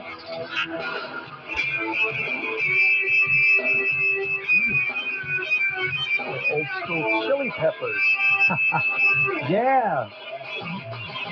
Anthony Cumia with you. I'm with you this Sunday evening. And we can continue a little with the calls. Pamela from New Jersey talks about the judges, these terrible judges. Ugh. What's up, Pamela? We're all saying, like, how could the Democrats, how could they defend the gang members? It's obvious. I mean, come on. If it looks like a duck and it quacks like a duck, these judges, they're getting a piece of the action. Just like the military people. Yeah, where's that money coming from? How do they hide it? Like, that's some set for someone to have to, in this day and age where you got Doge and Trump isn't really taking any crap anymore, to think like, I'm still going to do this. I'm still going to try to pocket some cash by breaking the law, pretty much. When you see some of these judges getting arrested, it's completely legitimate. They are breaking the law. And to think there's some other judges out there going, well, I'm still making money. You think they'd start maybe going on the lam and heading for the safe house. Somebody in this kind of profession told me one time, I said, how do sociopaths, they get away with so much? He goes, well, that's true. They do get away with a lot of crime and everything. But there's a point where they get so egotistical and so narcissistic that they think they can operate and who cares anymore? Yeah. Who cares? And that's basically what we're facing now. Isn't that amazing? Because, Pamela, it's like the same exact mentality of a serial killer. Because that's what serial killers do. They are so narcissistic. They can kill people, and they don't think they'll get caught. They taunt law enforcement while they're doing it. And you're saying that same mindset goes to some of these politicians and judges feeling like, yeah, I could do this and no one's going to stop me. Right, exactly. That's what we're up against. That's frightening, quite frankly. Thank you, Pamela. I appreciate your call, as we do here. How about Stephen in North Carolina? Stephen, what's up? Hey, Anthony. So I wanted to tell you about something I saw on Facebook that kind of triggered me. Ooh. So it was a video of France, some sort of supermarket in France. Yeah. And it didn't look like France. It looks like Little Africa. Yeah. A lot of Islamic enclaves, African enclaves in France. A lot of people that have gone to Paris say that you don't feel like you're in Paris. You don't get this experience like you'd imagine. Everyone's got this imagination of what it'll be like to go to Paris or even Rome, Berlin.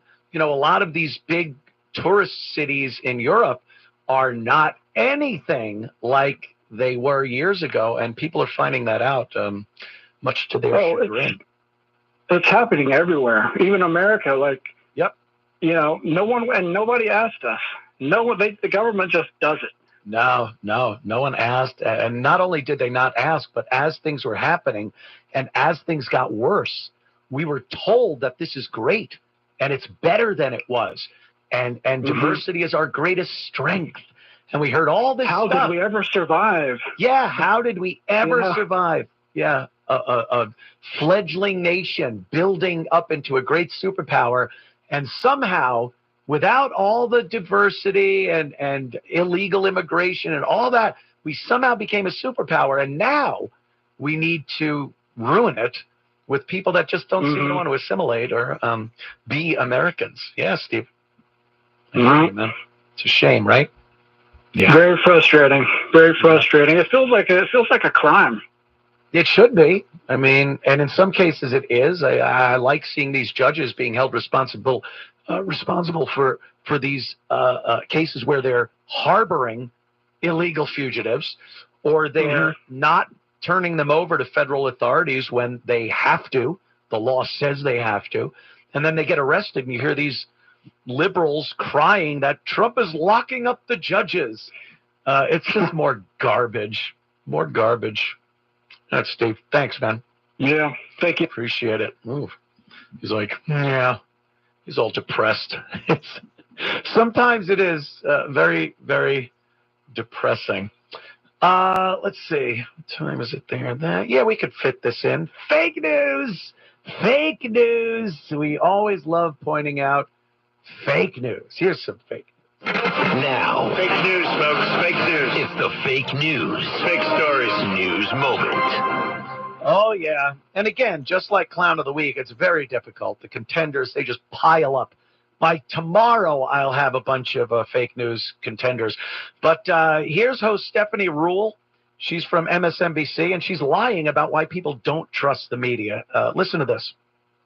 40% of Americans don't trust mainstream media. Why is that? How did we get here? Listen, we are seeing a huge loss in trust of all of our institutions. It's the media, it's medicine, it's banking. It's a huge problem because when you think about democracy and all of these pillars, they need to stand tall, they need to stand strong. And sort of losing that trust is not by accident, it's by design. If you remember when President Trump was running the first time, Steve Bannon once said, the goal is to blow the whole thing up.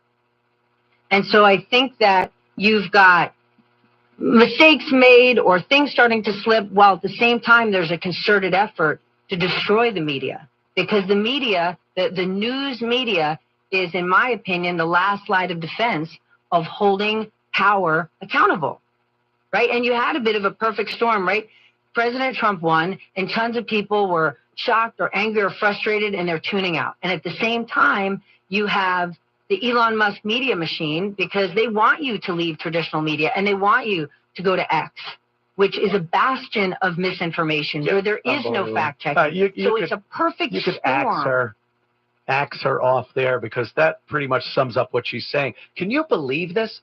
The media is not trusted because Donald Trump got elected and said not to trust the media? Because Bannon said blow the whole thing up. What Bannon was obviously talking about was blowing up the lying propaganda media. There wasn't this amazingly free and open and fair, unbiased media. And then Bannon and Trump go, yeah, let's blow this up, man. Trustworthy media. No, she's trying to make it sound like people did trust the media until Trump was elected. That did not happen. People were losing trust in the media. Trump, thank God, was able to peel back some of that onion, and we saw deeper into why and how they lie to you. To try to blame Trump. He got elected so people stopped trusting the media? How do you even come up with something like that? I'm glad she was interviewing Rainn Wilson, by the way, who is a known liberal. He's one of these Hollywood liberal guys, and she couldn't even get it past him. He eventually, in the clip, we don't have time for it, but he eventually in the clip goes, yeah, that doesn't sound like you're really taking responsibility for why the media is not liked because you lie. You lie to the American people. And they finally figured it out, and they know it, and they see it, and they don't want it anymore. Why would alternative media get more steam than traditional media if people felt they were getting what they needed from traditional media? It just does not happen that way. So another MSNBC, boy, you just can't put it past them. When it comes to fake news, that MSNBC is the best. Be back in seconds. Don't go anywhere.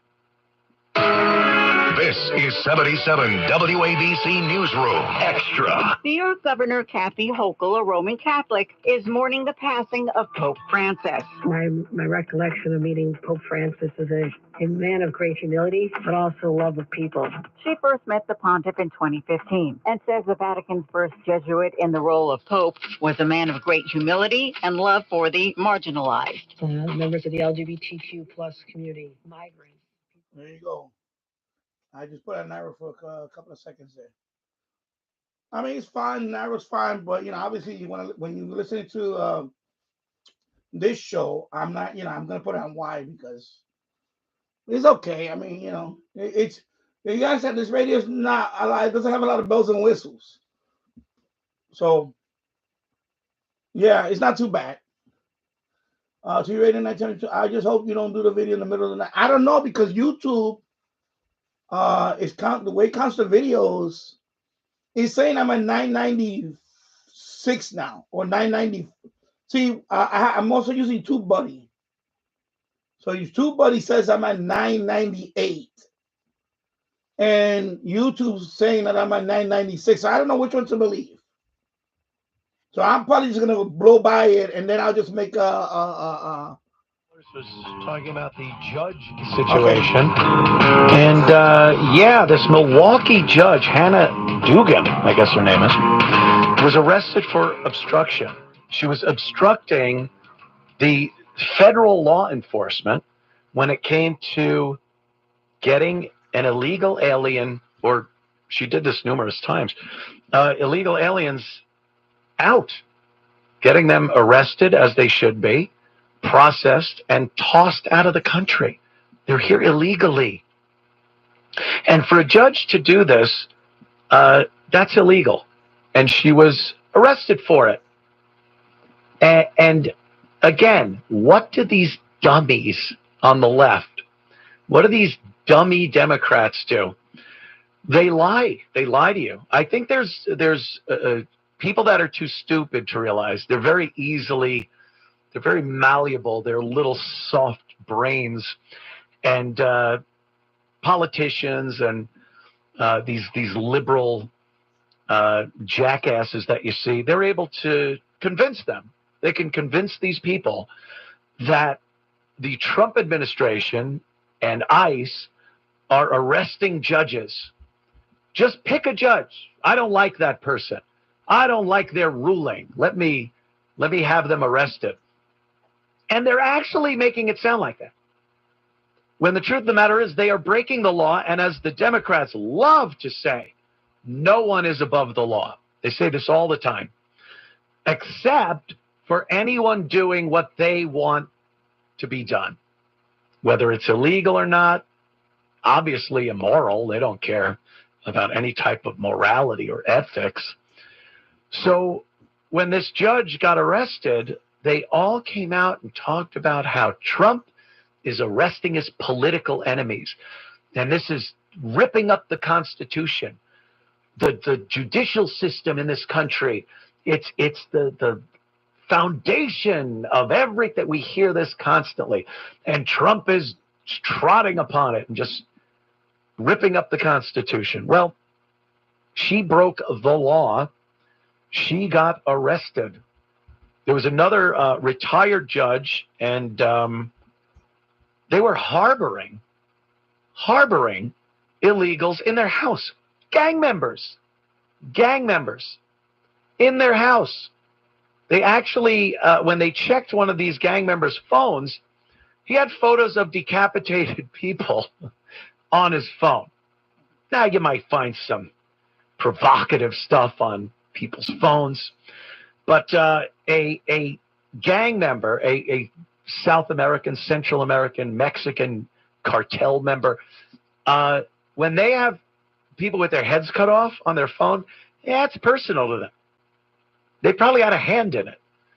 But again, they just can't get it in their head that these people are dangerous, dangerous criminals. And the more you say that, the more racist and xenophobic they'll call you. I don't know how. They're gang members. Just stop. They're here illegally. There's no reason that they should remain here. And we'll get back to the judge in a minute, but another thing they're bitching about, apparently ICE under Trump has thrown out children, deported young children, Americans. They were born here. They are American citizens, and Trump threw them and their mother out to go back to whatever country the mother came from. She was here illegally. So they want to say that Trump deported children. They're American citizens. They were born here. The kids can stay. The mother can't. If she wanted to, she wanted to take the kids with her. They weren't deported. They could have stayed up here with some other family members that are here legally. But they want to make it sound like, they cuffed the little kids and took their mugshots and put them on a plane to deport them. No, when you commit crimes and somehow children are involved, your child, you rob a bank, you're not going to be able to live with your kids anymore. You're going to prison. If you're thrown out of the United States, your kids aren't deported, but you got to go.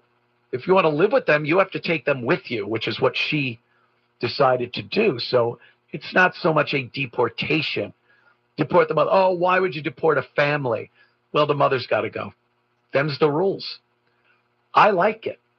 I like this whole policy of we don't care that you have kids here. We don't care that you were a father working to...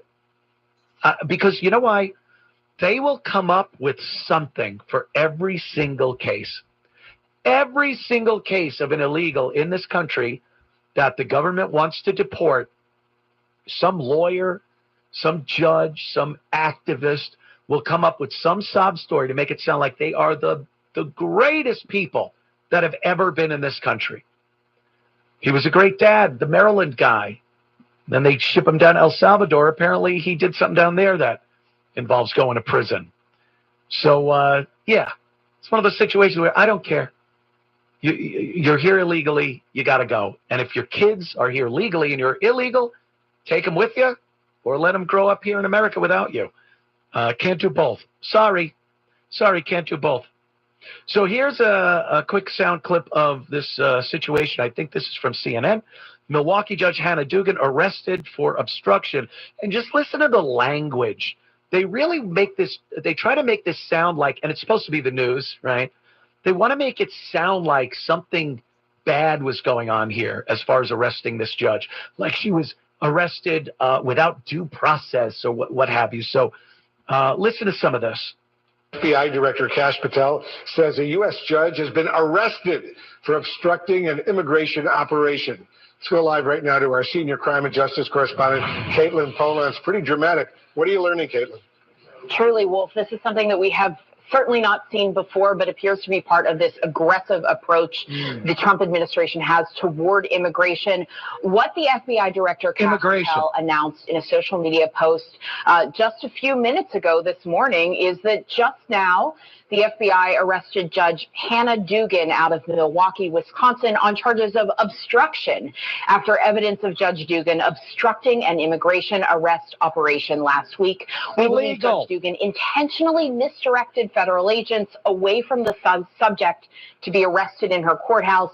Eduardo Flores Ruiz is the name that the FBI director puts out there about that subject, allowing the subject to evade arrest. Thankfully, our agents chased down the perp on foot and and he's been in custody since. But the judge's obstruction created increased danger to the public. So that's the FBI director laying out this apparent story and the developments this morning, Wolf, of what is happening with this arrest. We have reached out to the Milwaukee County Circuit Court, which is where the judge sits, Judge Hannah Dugan. They have not responded yet, and there isn't any publicly available information in the court record about this, but it would be a startling development if this judge was arrested as she was working on the bench as a judge handling an immigration case for a case of a person that ICE was also interested in. Wolf? Yeah, very startling. Like, they use words like that. And by the way, they never say illegal immigration. ICE's illegal immigration policies and laws and rules, and they never say that. It's always just immigration, because they want to put this out to the American people like they're just throwing out people that came here from another country legally. They never say illegal. And it's startling. What's startling about it? Startling is a judge not giving up a criminal to the federal authorities. That's startling. And then he goes out, literally runs out the back door of the courtroom with this woman's, hey, there you go, take it easy. Is it out of the realm of possibility that this guy could have done a serious crime or killed somebody? How would that have played out? Would this judge just be arrested for obstruction, or would she have been arrested for murder? Having some involvement in the murder of somebody, or assault, or any other crime that this guy may have committed when he was out. Did she give that any thought? Of course not. Do any of these idiots give it any thought? Nope. They just look and they see a name and it's Hispanic and they go, racists. We don't have borders. We shouldn't have borders, man. America's open to everyone. That's what it should be. We're a melting pot of this and that, and shut up. Wrong. I mean, it goes from when they first start out getting to their extreme, but like they're at an extreme level now. They're protecting convicted gang members. That's who they want in this country. And when it starts, it's like, I don't know, this person came here for asylum, and you're saying they don't have any right to it, but they seem to be a potential political prisoner where they came from. And people go, I'll think about that. Yeah, this person is being persecuted by the government in place, and they want to come here for some type of amnesty or sanctuary. Yeah, we could do that. And that's reasonable. But every goddamn thing liberals do that's reasonable, in no time at all, it will turn into something so ludicrous, so ridiculous. And they try to keep the same, like they'll insult you and call you a racist. If you would have said that person that needed sanctuary years ago, no, screw them. They're not American citizens. I don't want them. They go, wow, you are really a piece of garbage. That person needs help and what have you. And then they carry that same thing over to these criminals, these gang members, violent gang members. And you go, no, I don't want them here. And they go, oh, you're terrible. You're racist. It's like, no, that kind of worked for the initial case that you talked about 20 years ago. But it's the proverbial give them an inch, they'll take a mile when you talk to liberals. They just do not know when to stop. And I can't imagine they think it is a good thing to bring violent gang members into the country, to flood our country with millions upon millions of unvetted illegal aliens. And they talk about it like, no, it's the greatest thing. You're an idiot for not seeing how awesome this is for the country. You're the bad guy. And you might even occasionally go, because we have a sense of self I think more people that can just, Americans that appreciate this country and have any bit of intelligence actually do reflect sometimes. You do assess what's going on and you go, am I being the unreasonable person here? Am I being the bad guy? And you really look it over and go like, no, I just can't see it. And they will never do that. The left, the mental patients, they will never self-assess and go like, maybe we're being ridiculous and we shouldn't want and clamor to have violent gang members stay in the country. So I don't know. Brainwashing is at an amazing level of brainwashing. Mind control. That's what it is. They're affected by the HARP machine. I don't know, but it's insane. So a couple of people commented. Of course, you got to get the senator from Wisconsin, because this is a Milwaukee judge. She put out a statement, Tammy Baldwin. In the United States, we have a system of checks and balances, a separation of power for damn good reason. Ooh. The president's administration arresting a sitting judge is a gravely serious and drastic move, and it threatens to breach those very separations of power. Make no mistake, we do not have kings in this country, and we are a democracy governed by laws that everyone must abide by. Yeah, you're saying it right there, dummy. Everyone must abide. By relentlessly attacking the judicial system, flouting court orders, and arresting a sitting judge, the president is putting those basic democratic values that Wisconsinites hold dear. While details of this exact case remain minimal, that's her out, by the way. That's her out. While they remain minimal, so I'm talking out of my backside here.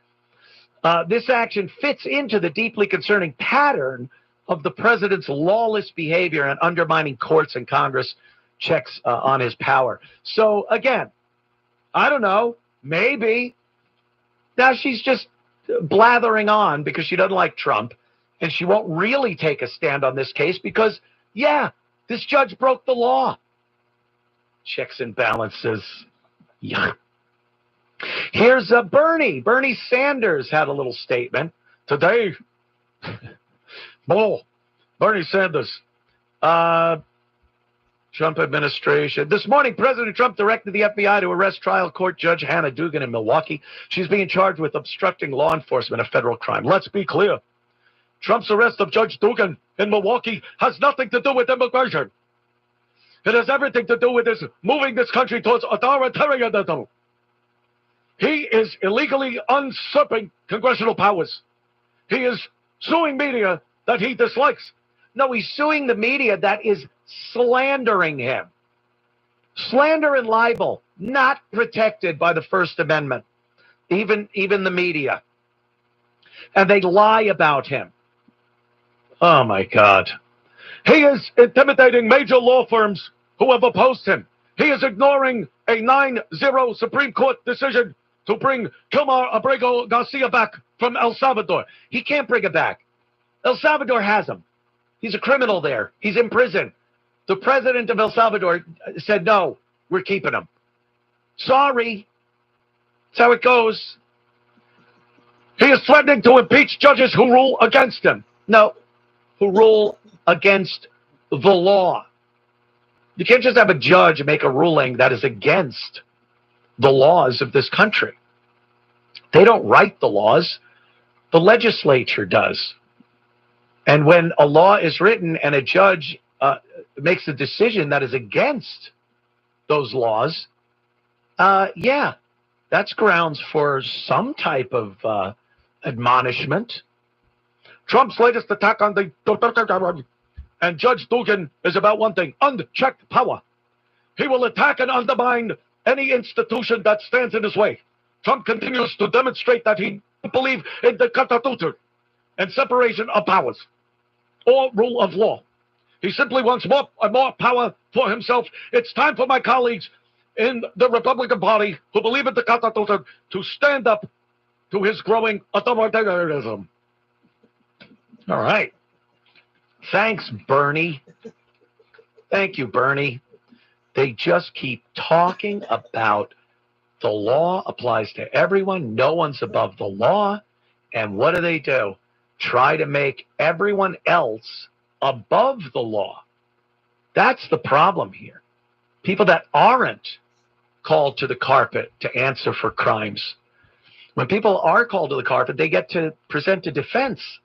When you just let people go that are criminals, there's the problem. All right. We'll be back in a moment. Stick around. The Anthony Cumia Show. It's the Anthony Cumia Show.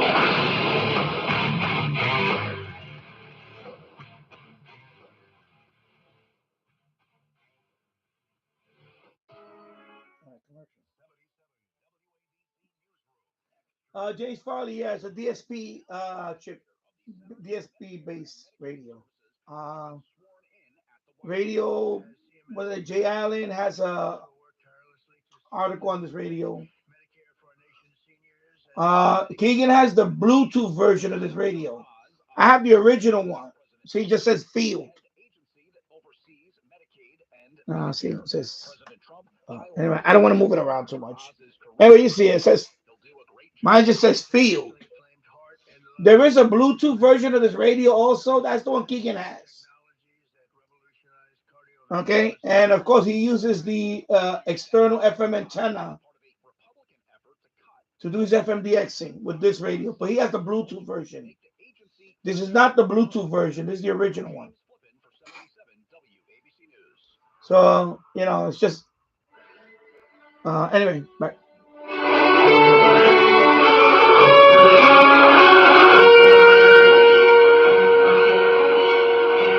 Whipping out free speech. It's the Anthony Cumia Show. Yes, we're whipping out free speech. Whip them out.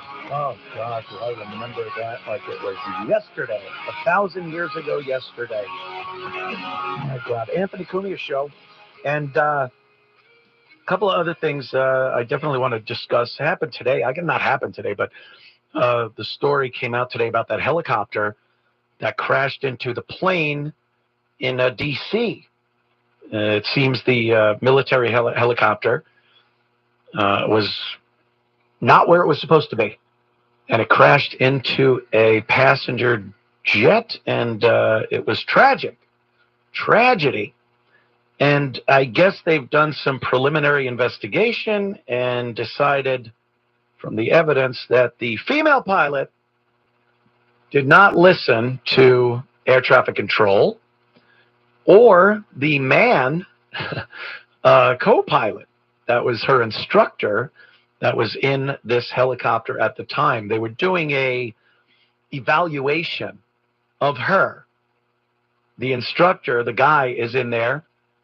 She's at the controls, and he assesses how well or how poorly she is doing in the flight. And I guess crashing into another aircraft when you're told to remain at a certain altitude and to take a certain course. I mean, I think she screwed up in every dimension possible. Altitude, heading, yeah, all three dimensions she had wrong. It seems that helicopters on that route, it was anyway, they stopped doing it, a common military route for training flights and assessment flights and whatnot from these helicopters. You're supposed to stay at 200 feet. 200 feet. Then they bring the planes into the airport over 200 feet, and there's no way they can collide. Very, very amazing, a simple kind of solution to having aircraft hit each other. So she was told to stay at 200 feet and to make a turn over the river to take her further away from the incoming aircraft that she eventually hit. She did neither of those things. She did neither of those things. She was above 300 feet, and did not turn and went right into the passenger plane. And again, look, I think anyone can be qualified for certain jobs. Some jobs are just out of the reach of your normal person. A lot of sport jobs, football, baseball, basketball, those you can't just go, oh, I want to do that, and then you do it. There are certain physical attributes. Some things mentally you have to be amazing, a prodigy, for certain mathematics positions and whatnot. But when you are dealing with the aviation industry, to put programs like diversity, equity, and inclusion in place when the lives of people are relying on qualified employees, qualified pilots, ground crew, everyone, mechanics that work on these aircraft, these are all people that need to be qualified. No second guessing. And diversity, equity, and inclusion promotes unqualified people. We do not live in a country where racism and sexism is so crazy that people of color and women are banging on the doors of these industries to get jobs, and they're being turned away even though they're qualified because of some racist that's running hiring at the company.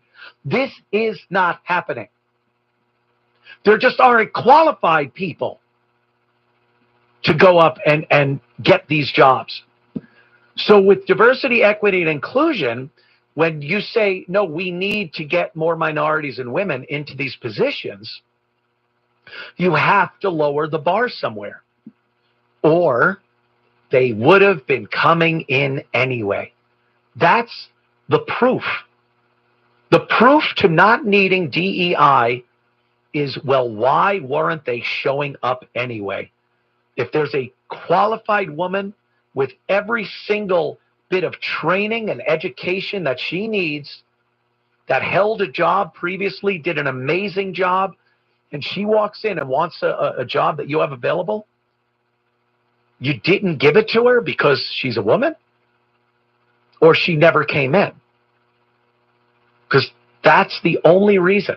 So when you go to diversity, equity, and inclusion, now you're talking about people that aren't qualified, and they've lowered the bar and they're letting them in. You can never sell me that this isn't what's happening. I can never be convinced that DEI promotes unqualified people. And we are seeing the effects of it. Hopefully we don't have to see an astoundingly horrible tragedy. But, engines catching on fire at airports, you go, well, what does that have to do with DEI? It's not the pilot, it's not this, or it was a guy pilot. Yeah, who's fixing the planes? When I looked at a Boeing ad, and it said, we're hiring and we're looking for diversity, we're hoping to have a 70% diverse staff by 2035. You're like, well, you're lowering the bar. Who's been coming in? Who's qualified? If you want minorities and women to be qualified enough to get the job, then you got to go way back to school, to discipline, and achieving things, and not having DEI in schools either. You're just putting unqualified people in very, very dangerous jobs, and it's putting everyone in harm's way. So, all right, a couple of minutes, and not even. We'll be right back with the Anthony Cumia program. Stay right there. WABC New York and 107.1 WLIR-FM Hampton Bays.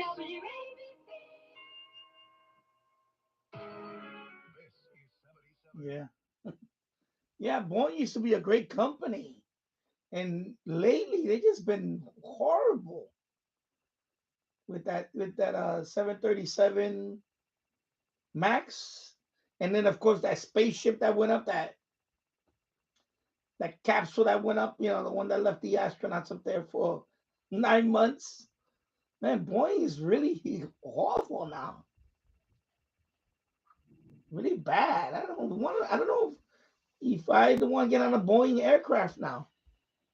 Oh my God. It's the picture of jaw-dropping incompetence. He's asking federal regulators Yeah. to investigate. So this antenna, this radio has 3 antenna inputs. One, of course, one for FM. You saw it earlier, one for FM. So Keegan DXing uses this radio for his FM DXing. So if it's good enough for him, this is definitely a great FM DXer radio. 77 WABC. Whipping out free speech. It's the Anthony Cumia Show. 77 WABC.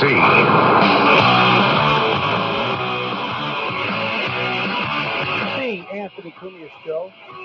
Thank you for tuning in. We do appreciate it every Sunday. Let's talk to Sandra in New Jersey. Sandra, what's up? Oh, good evening, Anthony. I'm listening to you. You're very, very intelligent, and you cover a lot of good things. Yeah, I really think that. Oh, you're welcome. Thank you. You know, I was going to talk about the judges and all that, but I wanted to make a comment about the DEI and the Federal Aviation Administration. And listen to this. In 2014, they replaced its merit-based selection with a biographical questionnaire, and it was designed to benefit certain racial groups rather than what you did by merit. And that goes way back to 2014. And it's very, very scary when you think of all these accidents that recently happened with the helicopters and with the planes. You know, it's serious. My friend just flew to Japan today. And I knocked on her door and I said, I wish you a very safe flight. And I mean it, because I worry about all this stuff. It's very it's scary because, look, we all, most of us anyway, we all fly. We all take it. And for years, for decade upon decade, air travel has gotten safer and safer over the course of the years. And it's only because of the qualification of the people involved. When an accident happens, the NTSB gets involved, the airline company gets involved, the builder of the aircraft gets involved, and they look and go, what went wrong and how the hell do we fix it so it never happens again? And it's horrible that sacrifices had to be made to make it safer, but thank God those lives weren't lost in vain. And somewhere in the past 10 or so dozen years, we've decided to go backwards with this. Instead of getting safer, why do we want to take that back and put people that aren't qualified into some of these positions? And if you talk about it, again, to a liberal or these Democrats, they'll make it sound like you are racist and you're against people that are qualified getting jobs. No. I'm not against qualified people getting any job. I don't care where they come from. But you're lowering the bar. There's proof of it, and we see it. I agree with you, Anthony, 100%. Yep. Thank you, Sandra. I appreciate it. You're welcome. I appreciate your nice words. Sandra's very sweet. She calls us every so often here. How about Aaron? Aaron, Indiana. What's up, my friend? Hey, Ant. Great to talk to you, man. Love you. Love the show. Been at the camp for many years. So before I get to my topic, just want to say we're really excited. You're going to have little Jimmy Norton and Yuckmouth on. That's going to be an awesome show. And Voss on May 25th, live in the studio. That should be a lot of fun. Thanks. Oh, that's going to be awesome to hear you guys rant back and forth. Hey, so Putin and Trump came up with some sort of a peace deal earlier today that they've kind of chivied by our favorite sweatshirt wearing goofball. Zelensky. Yeah, he said he's not going to go along with any of it, and he refuses to give up Kyiv. And I just wanted to get your opinion on that whole situation. Wow. Yeah, this is obviously a tough one. I think Zelensky might be enjoying his position. It's terrible to say because you don't want to think a leader of a country will just sit back and enjoy the notoriety. I mean, he was an entertainer. People said this about Trump, the narcissism. He was an entertainer. He just wants, it's all about him.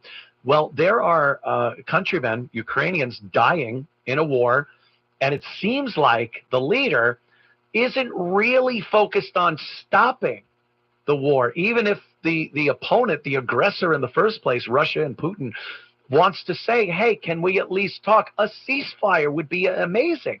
Like, can we just stop shooting at each other for 10 minutes and maybe figure out what color the seats should be at a peace conference? Anything. Yeah, he's just a professional grifter. It's very sad to think that he's not a leader. He's not a guy that cares about his people. And that isn't me saying, because you say this and they go, hey, Putin, what's wrong with you? You're glazing Putin. I'm like, no, but I'll give this. Putin's a very experienced leader. The guy has been in there for a long time. He knows Russia. He knows world politics. And he at least makes it seem like he's a little tired of this and wants it to end. I don't think he does Russia. He doesn't look like a homeless jamoke at world events like the Pope's funeral. True. Yeah, I don't think Putin wants this to continue. It doesn't. It's not a good look for Russia. This war never has been.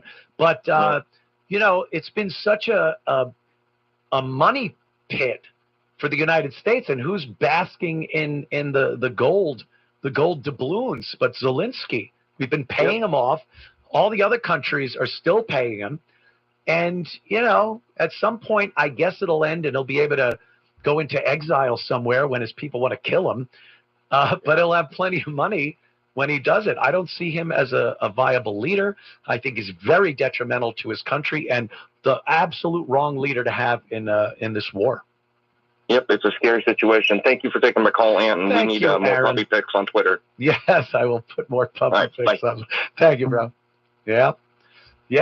It's such a I don't know. It's a strange situation because we're so far away. We only get to hear and see what people want us to hear and see. You want it to end, even though we all like watching some good war footage, but love of God, those are people, and they're dying in horrific ways.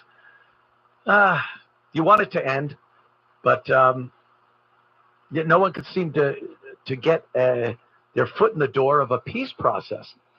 You say one thing and people call you a puppet of Putin, and you say the other thing and then people are going, oh, this Zelensky grifter. And so what do? As I see it, one party here, Putin, at least wants to talk about peace. I don't know. Maybe I'm wrong. Who am I? I'm just a former shock jock doing a radio show here. See? Look at this. See? Right away, Elena from New Jersey strongly disagrees with me. Elena, how are you? Hello, Mr. Cumia. I strongly disagree. Am I on the air with Mr. You are Cumia? On the air right now with Mr. Cumia. How are you? Oh, my dear. Okay. Very well. And I just heard some heartfelt talk. Uh-oh. You don't agree, huh? Well, you're 100% right. Mr. Putin is very intelligent. He's a downright KGB man. They don't take stupid people. That's right. But Mr. Zelensky is not enjoying this war. His people are dying. His soldiers are dying. And this wise, brilliant KGB communist attacked Ukraine. And what is Ukraine supposed to do? End the war because the Russians want to take its territory? Well, I understand what you're saying, Elena. I see this and I understand that, yes, he was the aggressor. He came in. Now, we could also talk for hours on end about what led him to want to do that. The annexation of Russian territory that he still feels is due Russia. But I'm not even going to get into that. Okay, I'm glad you're not going to get into it because Russia rewrote its history way back to KU when it didn't even exist as a country of Muscovy or Suzdal. There was no Russia. But Elena, then we could also get into the fact that there was a promise made that NATO would not try to encroach upon Russian territory. But I'm not even going to get into that. Go there. Yeah, we're not going to go even going to go there. What I'm going to get into with you, my dear, is that the war is on right now. Yeah. And someone needs to stop it. And Zelensky, I said he doesn't seem like he wants it to stop. Oh, he does. He does. But you have to at some point look and say, is there any way we can win this? Or do I continue sending my countrymen into a meat grinder? There's nothing in the foreseeable future, unless another country like America really gets involved, that concludes with Ukraine winning this war.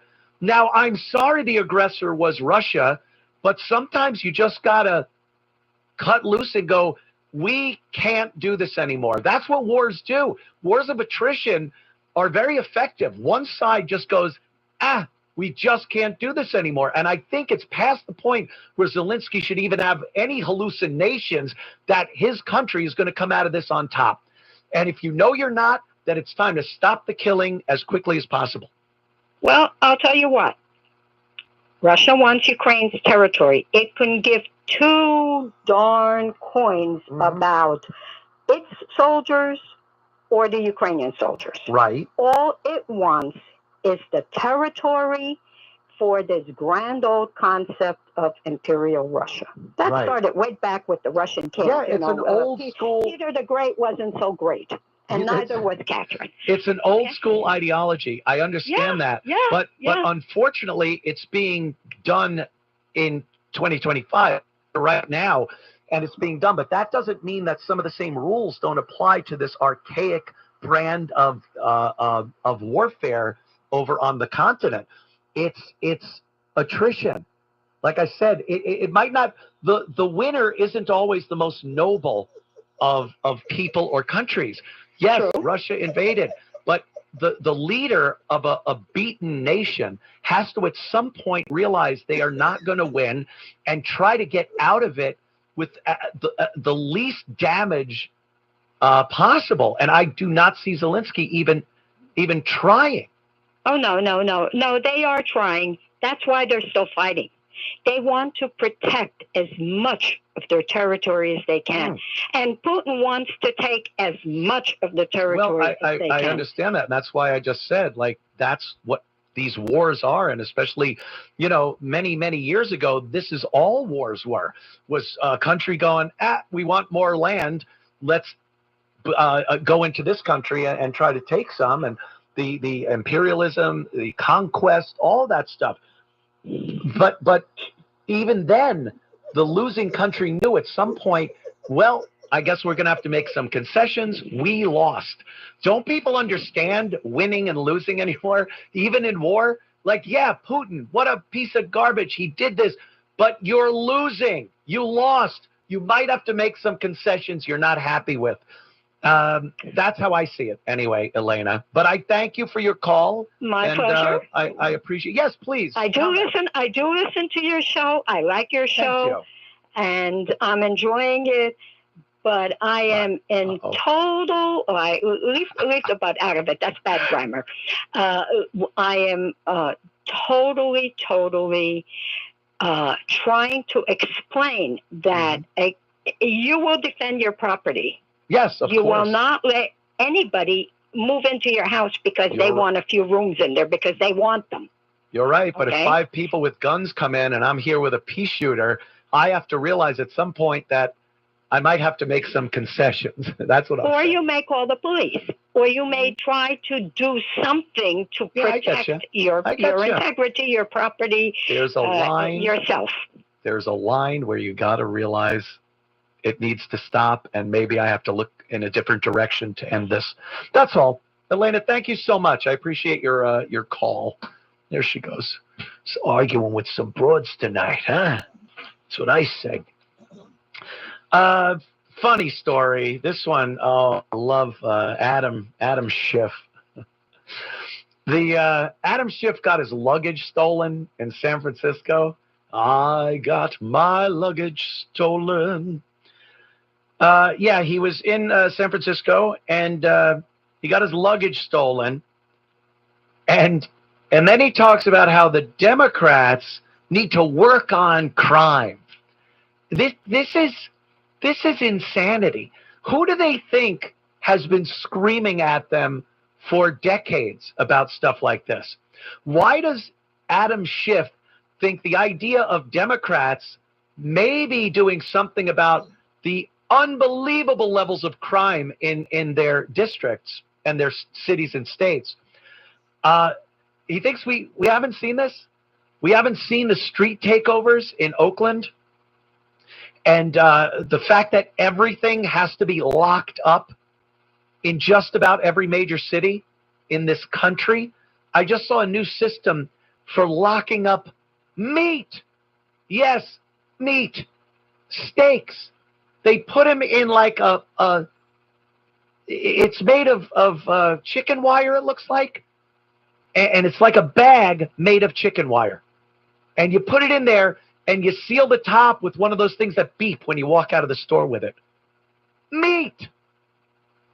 Everything is locked up. And then Democrats will walk into these stores and look around and go, what's the problem? Why do we need to live with this? And well, you don't want to address the problem.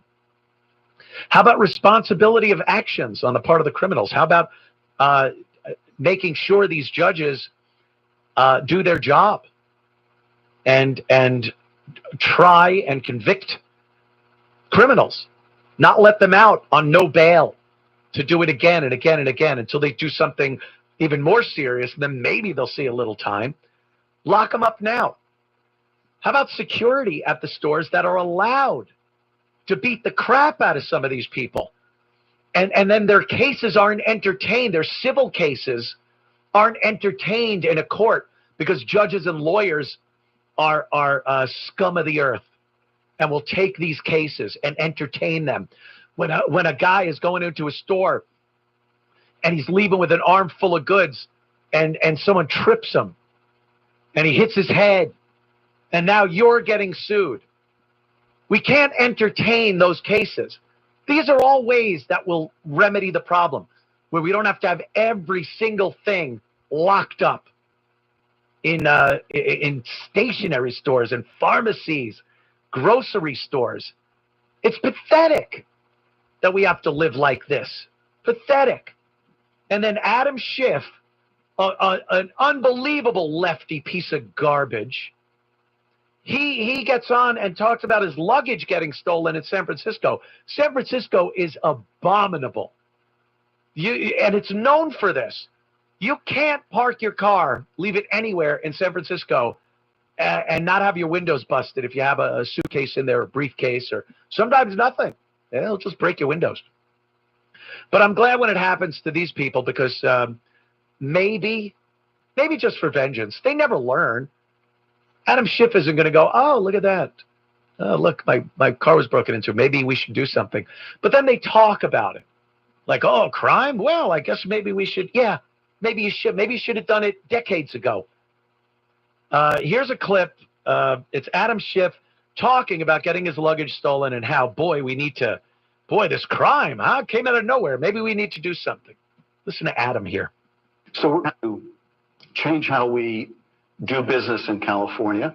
We're going to have to address people's legitimate concerns about crime. I was in South San Francisco 2 years ago after I had an experience in the city that all too many people had. When my luggage was stolen out of my car, they tell you don't ever leave your luggage in the car. I never do until the one time I did. And of course, it got stolen. And what was most memorable about the experience for me is I went to this Target in South San Francisco, 10 o'clock at night, and I'm getting the toiletries I'm going to need for my next 2 days in the city. I get to the cashier. You went there by yourself, not an assistant. I think I went there. Well, yes, I had somebody drop me off at the store, and so I don't need to make that an issue.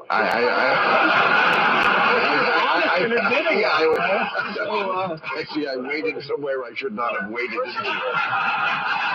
First of all, I had to get the clerk, which is hard to find, to unlock the shampoo or the whatever. So that's one thing. And then I get to the cashier. The cashier asked me if I want one of those Target bags with a little bullseye on it. And I said, yes, that Target bag is going to be my luggage for the next 2 days. And she asked me what happened, and I told her. And she basically said, in not so many words, yeah, Democrats are assholes. And I thought, if the cashier in South San Francisco at 10 o'clock at night believes that Democrats are assholes because the shampoo is locked up and my stuff got stolen out of the trunk, we've got a major problem that we have to address. And I think that's an awesome Applause. Again, the audience is on like Jimmy Kimmel and Jon Stewart and The View. There should be a ramp like they have at slaughterhouses. So when they leave, they don't go out to the parking lot or anything. They're just run through the same process that cattle are run through at some of these meat plants, because they applaud this guy. He's the reason why his luggage got stolen. He's the reason why everything's locked up. He's the reason why the clerk called him what she called him. How do you applaud that? The audience should have been yelling, "It's you! You did this. We got to work on the crime." What do you honestly think the likes of Adam Schiff and company are going to do about crime? They see every single tough on crime policy as racist. They can't do anything about crime because their voter base are people of color. And since people of color seem to be involved in a lot of these crimes in a lot of these big cities, they don't want to do anything to upset them, like holding them responsible for committing crimes. But then he just sits there and gets applause for saying, yeah, maybe we are a-holes and should do something about this. Oh, God, I cannot stand these. Ugh. There was one more here. Let me see if I could find it. It was at the beginning. Oh, yeah, AOC. Another couple of Democrat idiots, imbeciles. And I have a theory about this, too. I think AOC and Bernie are running for president and vice president. Is that what I'm being led to believe? Is it going to be AOC president, Bernie vice, or the other way around? Because they're out there. This girl, this former bartender from Queens, Jenny from the Block wannabe, she is all over the country. You don't travel the country and go to little states like Iowa and whatnot if you're just, a representative in Queens, New York. So she's obviously got her eye on bigger things. Oh, bigger. And she's going around with Bernie. They seem to be the latest political power couple on the left, which isn't saying much. But I think they're running. Listen to this clip they put together. They put together like a promo.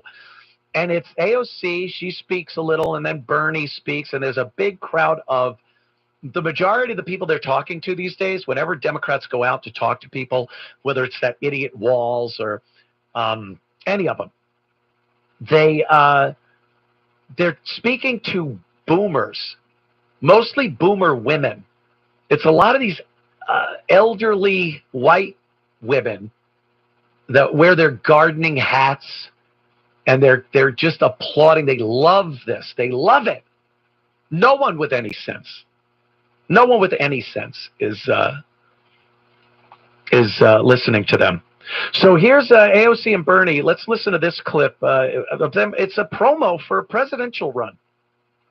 Oh, you don't have this one?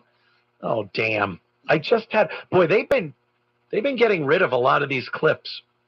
Wow, it's like a popular. It wasn't even like a meme or anything. She says, did I send it to you? Maybe I didn't send it to you. Well, that would be tragic, because it was a good one. She actually says Latina, like whether you're white, black, Latina, You know how AOC does that? All of a sudden, she goes from this New York bartender girl to Cheetah Rivera. She's clicking castanets, and and then Bernie talking about how they're going to solve the problems that are happening. Well, that's what Trump is doing, solving your problems, the problems you guys made. That's the issue. Why on earth would we want you back doing the same nonsense that put us into these positions? Doesn't it seem like when they talk, Democrats, when they say things, that it seems nostalgic at this point, like old? When you see some of these politicians talking about the border or trans rights, don't you look and go, yeah, we've moved on from that. We're done talking about that nonsense. We don't want to deal with it anymore.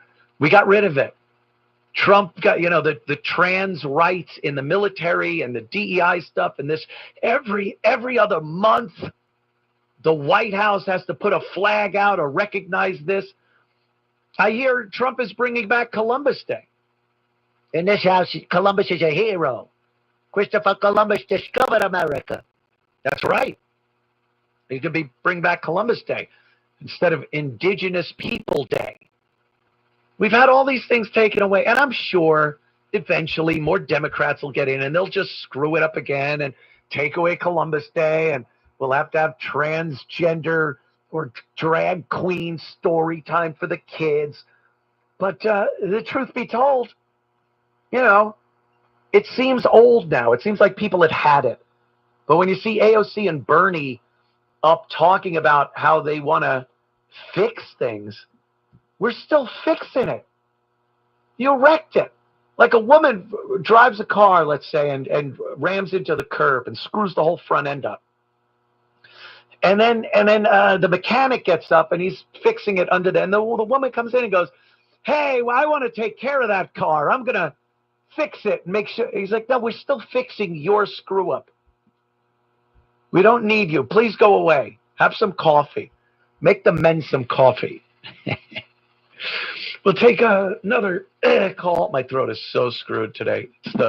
I think it's the pollen here in South Carolina. It's crazy. And the dog. I think the dog fur has really gotten in my throat. Every so often it just cuts out. But my instrument, man. It's my instrument. Here's Jim from upstate New York. Doesn't want to really give his location. He's upstate. What's up, Jim? Hey, Anthony. Yeah, I talked to you last week about the non-domicile CDL program. Oh, yes. The Catskills, actually. Oh, nice. Mount Airy Lodge. Yeah, no, that's the Poconos. All right, whatever, Jim. Close. What's up? I used to live in the Poconos. Poconos are ruined, too. Poconos are like Newark East, West now. Oh, jeez. Wasn't the Action Park in the Poconos? Action Park, right? They got a lot of water parks up there. But what happened was there was a lot of vacant homes, like vacation homes that were built that went vacant, and then they started putting Section 8 in them. Oh, great. Always good. And then people started moving out of the projects in Newark and Harlem, and they're living up in the vacation homes up in the Poconos on Section 8. Where would you rather live? In Harlem in a tenement, wiping the roaches off your face in the morning, or in a vacation house up in the Poconos? A resort here in the Poconos. It's beautiful. And I bought a house in the dead of winter, not knowing that.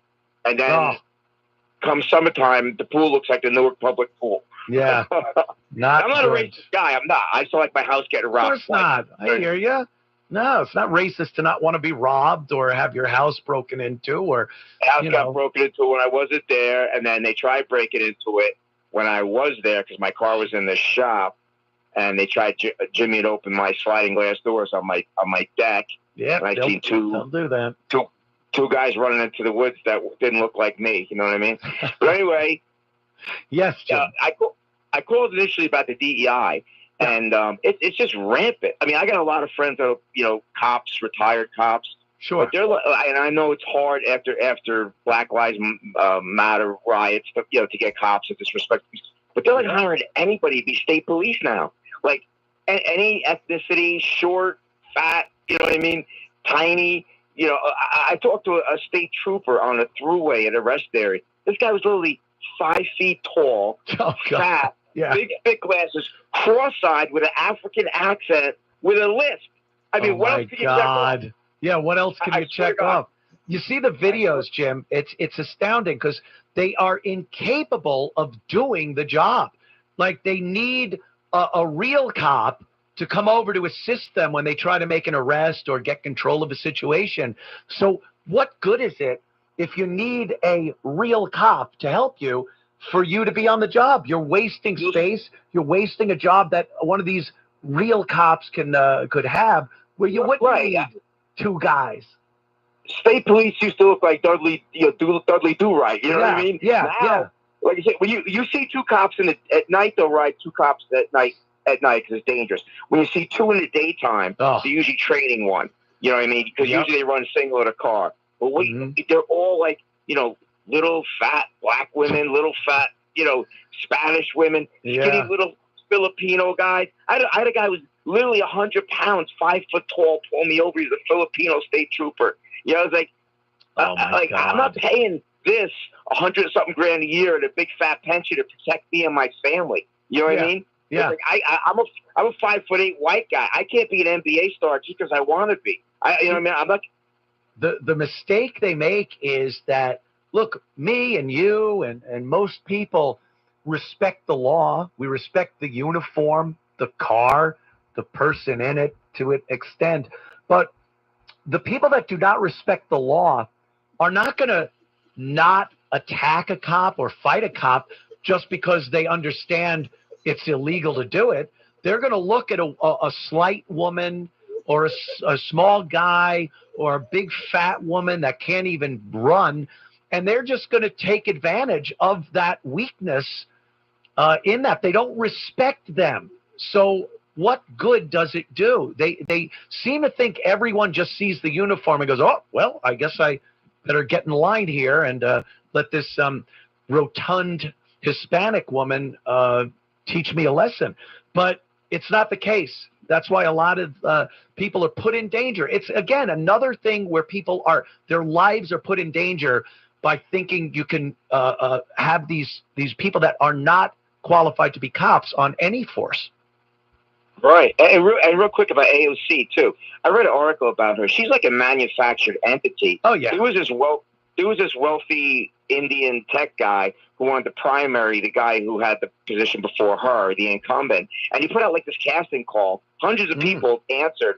He picked her. Wow. And then she won. And he was so influential with her initial decisions, she had to technically fire him because it was too obvious he was calling the shots. And now with this Green New Deal, that's like a playbook from the Chinese communist government. That deballed our power with our natural gas and energy. You know, make us dependent on everything electric and no gas. Really, it was like where's the dark money coming to fund these people? Yep. You know what I mean? Where's the dark money that the squad? You know what I mean?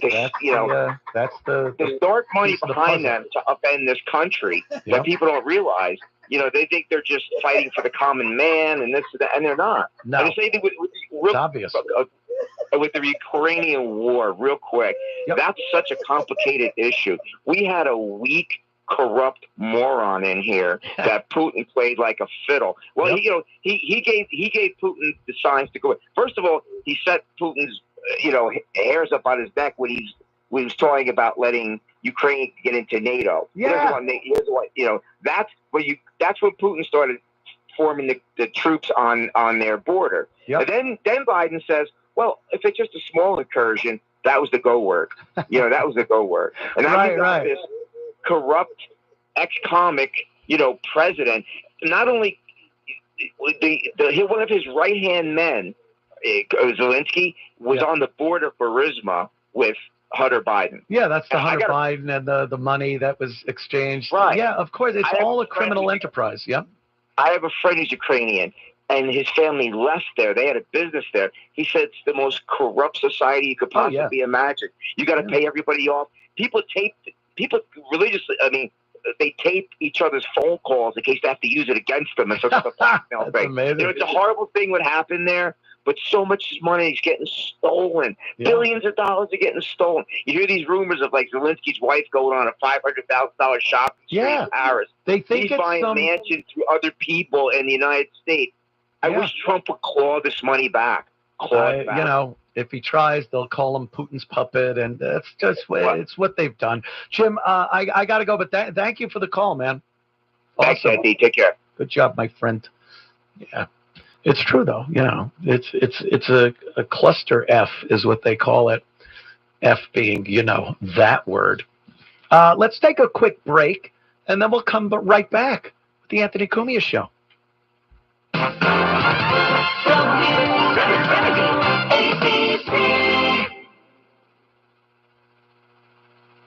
77 WABC, the crown jewel of talk radio, heard worldwide in 173 countries and all 50 states. WABC is...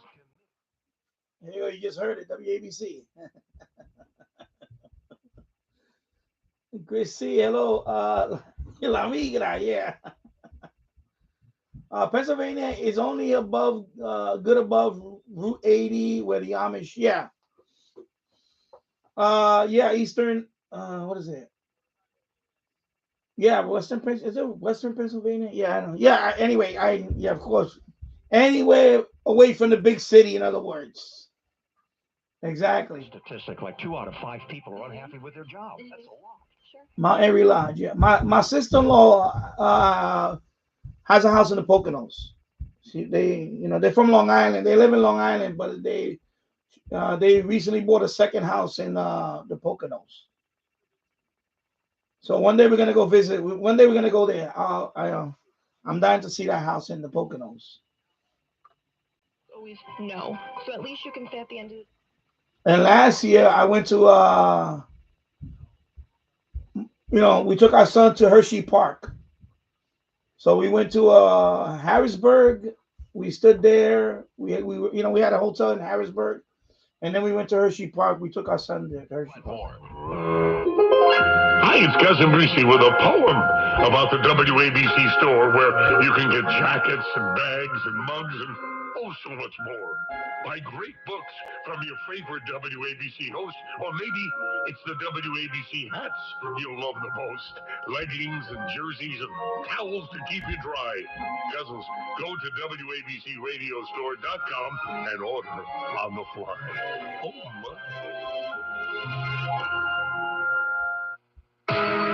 This is 77 WABC Newsroom Extra. Yeah. Eric Adams is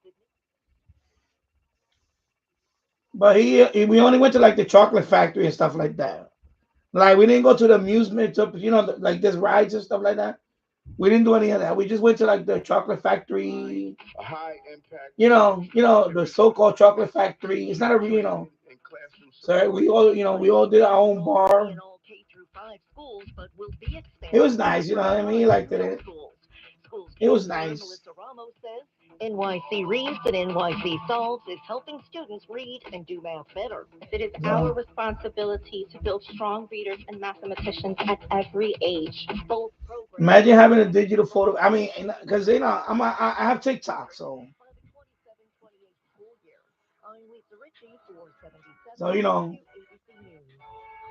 have a TikTok account, so that's why I post on TikTok too. Sometimes I do live stream on TikTok also. Thank you for joining us this evening. Another call here, Jacqueline. Jacqueline from Brooklyn. What's up? Hey, Anthony. You brought up AOC a moment ago, and I have something to say about her. I don't understand, number one, how she got reelected. And number two, I also heard on one of the sound bites in between the shows, not just before your show, but earlier, saying that Republicans are now supporting her the highest among any other elected official, 23%, 25%. Now, you tell me, are these Republicans out of their mind? Yeah. And is this poll accurate? Because personally, I don't believe in polls. But how did she get reelected? And that kind of snowballs with regard to Andrew Cuomo. How do these polls show him ahead of everyone at 60%? Do they forget that he's the one who killed thousands of people, including both my parents, in the nursing home debacle? And he's the one that we have to thank for congestion pricing, and to thank, you were talking about all these criminals locking up the toothpaste, this poor guy who got his luggage stolen, all to thank him. His brainchild was no cash bail. Yeah, bail reform, they call it. Bail reform. Yeah. There's two other things. He is the one, when his father was running against Koch for political office, he's the one that came up with the slogan, vote for Cuomo, not the homo. Right, and I remember that. I hope the LGBTQ plus elemental P community remembers that when it comes time to go to the polls to vote for him, because he doesn't have their back. He never did. He doesn't support them. He's not in favor of them. Jacqueline, let me tell you, New York. That's my answer to what you're saying. It's New York. I used to live there. You live in Brooklyn. AOC won because New York will vote these idiots into office time and time and time again. Regardless, they could see the damage that is done every time they vote one of these morons in, and they don't seem to care. That's what I don't get. There seems to be so many people I talk to that don't like it. They want it changed. They don't like who was elected. Yet every single time, and by the way, they don't squeak by. They blow the election out of the water, and they win with amazing numbers. Schumer's holding the office like a pope. AOC, she'll be elected every time. New York is an amazing state and city, especially when it comes to electing incompetent morons. But I think a big part of the blame deserves to go to the Republicans, the conservatives, the independents, and the Democrats who really are common sense, old-time Democrats. They stay home. They listen to these polls. They hear that Cuomo's leading at 60%. They say, why should I bother to go out and vote? In the meanwhile, it's the most important time for every single one of those registered voters to get out and vote and make a very clear statement against him and against all of these other politicians who care only about their own best interests, not about the people of the city of New York. But he's probably going to win, right? You know this. I say if Curtis plays his cards right and he can cross party lines and he can get people, motivate people to get out and vote, he's got the best chance that he ever had. I love Curtis. And I think he would make a really good mayor. He knows New York. He's been here forever. He has the experience of an on the street New York guy, not this professional politician kind of guy. But money's a big issue. We all know that. Right. And Cuomo's ability to just smear him, make him look bad, whatever it is, that's what they do. I've got another question for you. Yeah. I've got another question for you. Letitia James is the one that led the race to get him out, to put Cuomo out of office. Right. So how come, if he was unfit to be governor, she's silent? I haven't heard a peep out of her. Is he now all of a sudden qualified to be mayor of New York City? How come she's not up on her soapbox the way she was when she tried to get him out of the governor's office? Well, maybe she's got other things to worry about, like some fraud, mortgage fraud, and other things that hopefully we see some kind of indictment come down for Letitia. But it doesn't matter. Nothing makes sense at face value with these people, because right behind the scenes, there's money going back and forth, favors, cronyism. It's also, she could be, oh, this guy needs to go. He killed a bunch of people, and he's sexually harassing women, and then just saying he's Italian.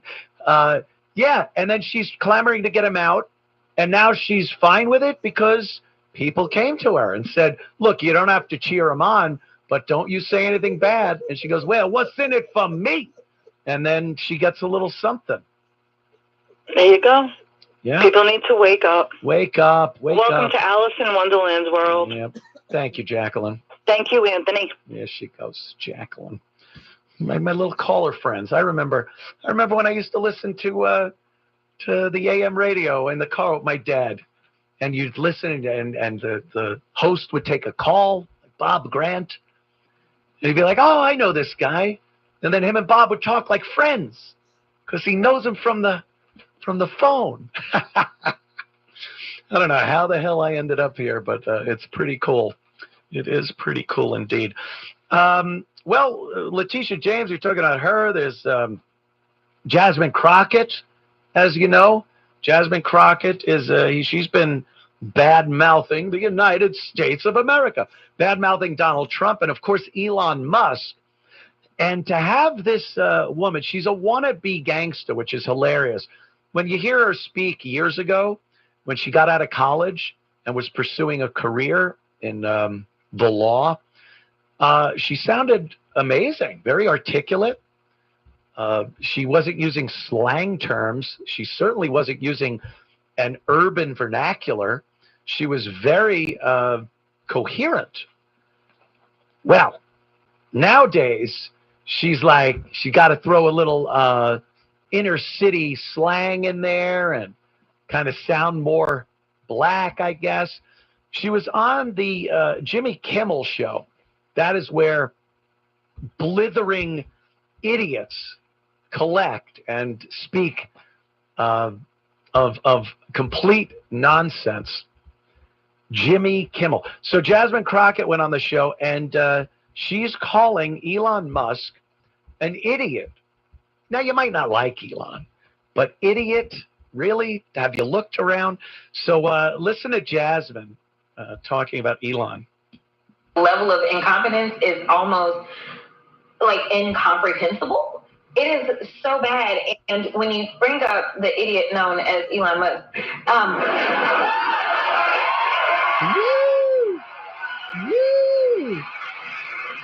he is not only like very sinister and has no idea what he's doing, and people are like, oh no, he absolutely knows because he's the richest man in the world. Like, yes, he knows how to hire smart people, but don't conflate that and believe that he is the genius, because he ain't.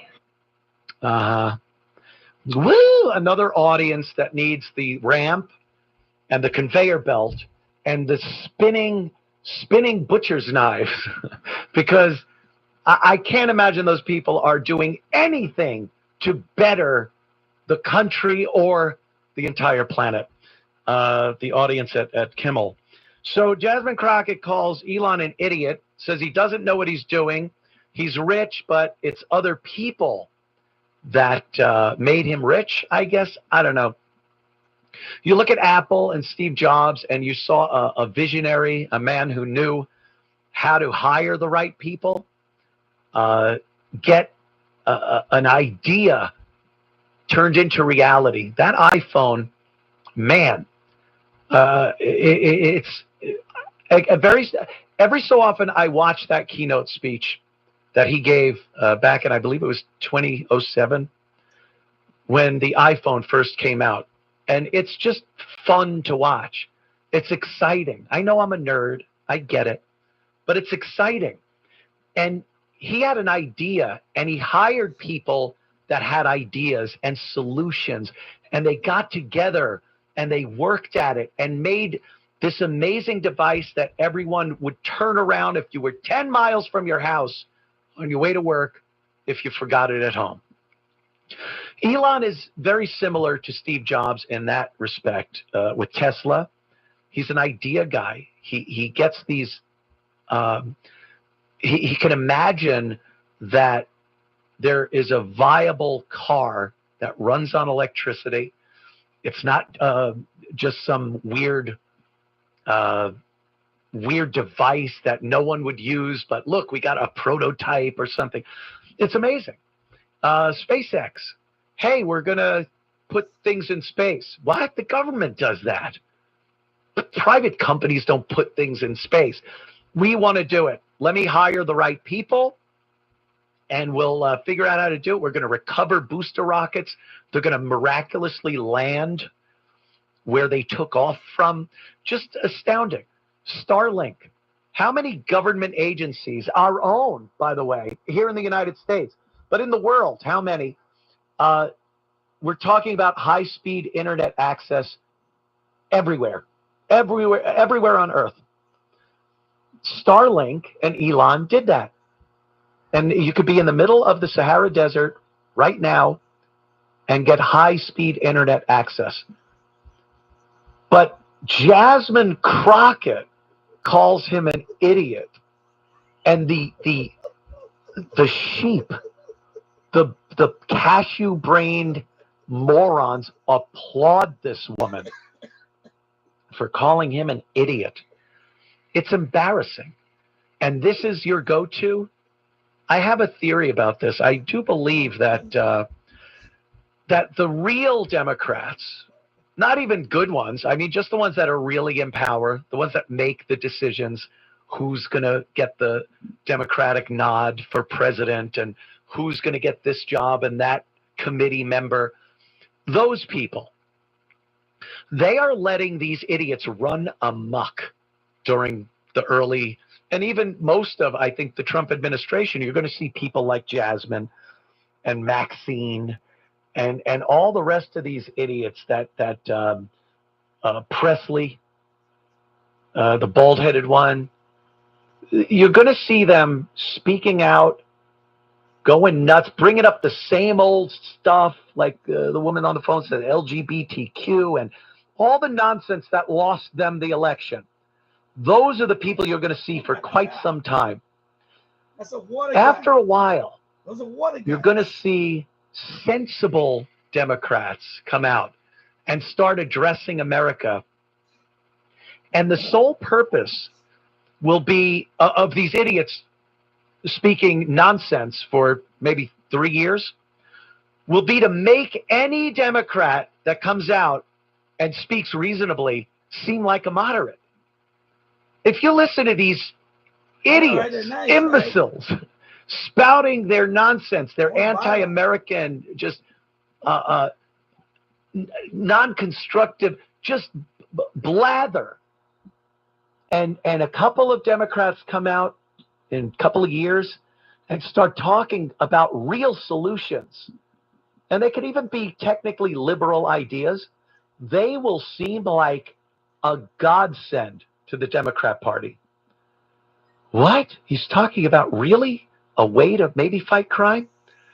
They're talking about the border, and maybe we do need to do this, and they have a plan, and meanwhile AOC's running around the country cackling. Jasmine Crockett is calling Elon Musk, one of the most brilliant people in our modern age, an idiot. Yeah. So that someone can come out and go, hey, people, maybe we should address this. And the country will go, oh, look at this guy. He's a Democrat. He sounds reasonable. It's forced perspective. If they give you enough of this nonsense, then anyone's going to seem much better than they would if they just came out in the first place without the huge distraction of idiocy. Anyway, all right, quick break, and we'll be right back to finish up with the Anthony Cumia Show. Talk Radio 77 WABC. 77 WABC presents. Yeah, she's a nut job. She's an idiot, actually. But you know, that's not the way she really talks. You know, she ghettos it up for the for the crowd. But that's not the way she really talks. She actually she grew up, she had a good upbringing. It's not she wasn't like from the ghetto or something like that. It wasn't like that. And she has a law degree. It's just she's putting on an act, because now that she wants, she's trying to be like AOC now. She wants all the attention to herself. That's all it is. Yeah, these water guns are crazy. I love that one with the light. You put the silencer, and I guess the silencer has the lights, and it makes the water come out like I have to look that up to buy. See if I can buy one of those. Of course, that's TikTok. And so, that's what I'm showing you, TikTok. Initial soil samples reveal that the suspected structure had lower And we're getting to the end, to 10:54, so about 6 minutes left. So the next radio will probably be I should get it here by Tuesday. The Sony XDR S3 HD or something like that. Anyway, this SDR. So I should get it here by Tuesday. Although it's in Jersey City right now. I checked the tracking, so it might be here tomorrow. But I want to see if everything is okay on it. And then maybe next Sunday I'll do it with that Sony radio or G Super Radio 3. One of those two radios. Or the Seat Crane EP radio. Welcome. Danke for tuning in tonight. I do appreciate it. And talking about how, the mental patients on the left are going to somehow make any other Democrat seem moderate when they really put the serious people for president in 2028. Here's a great example. This is insane. This is somebody who believes there can be male lesbians. I'm not kidding. This is all over the place, too. You go to any social media platform, you will see the nose ring, the wild colored hair, the lip ring. There's just so many things where you look and know immediately you are going to hear some insanity, literal insanity. Somebody that is so out of whack. And this is what I think they're really pumping up to make any other Democrat that is even slightly reasonable seem like an amazing moderate that you would want to vote for. So check this clip out. It's a girl talking about male lesbianism. And tell me if you even can figure out what the hell this kook is talking about.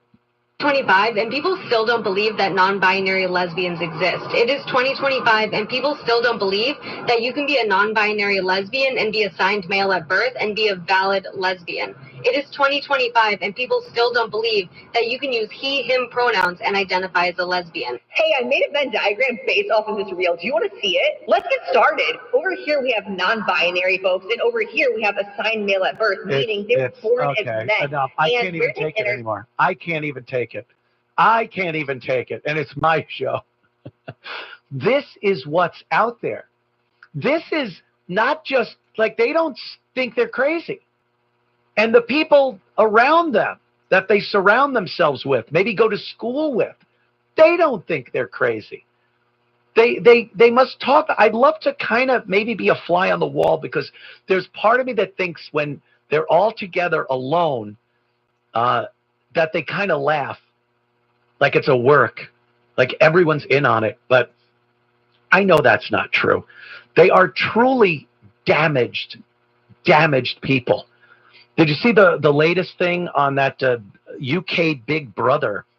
It had what the hell's her stupid name? JoJo Siwa. That's it. She's like this wannabe rock girl thing, and she all of a sudden, because Mickey Rourke made fun of her on the TV show, the reality show, and some other guy came to her aid, she's decided she's not lesbian now. All it took was a guy to put his arm around her and go, hey, things aren't that bad. You're pretty. You're not this. You're not. She dropped lesbianism like a bad habit. I think so many of these younger people especially are brainwashed. They see it gives them attention. And it's with everything, not just lesbianism. All the lunatic stuff that the left has piled on these people to make them think they're whatever. Women, they think they're men. Men think they're women. Their stance on the border, whatever it is. They think they're normal, and we see what they are. Mentally deranged, broken people. And I really think the Democrats and the left are going to try their damnedest to just be rid of them. Yeah, we don't do that anymore. Now we're Democrats running for president in 2028. We'll see. Ladies and gentlemen, thank you. I want to thank, of course, Dave Landau. His book, Party of One, is available everywhere you get your finer books. And we'll be back next Sunday right here. Thank you for listening. It's the Anthony Cumia Show. This is New York's talk leader, the crown jewel of talk radio. WABC New York and 107.1. All right, everybody. Good night. Have a great week. And thank you for watching. I'll see you on the next one. Take care. Bye-bye.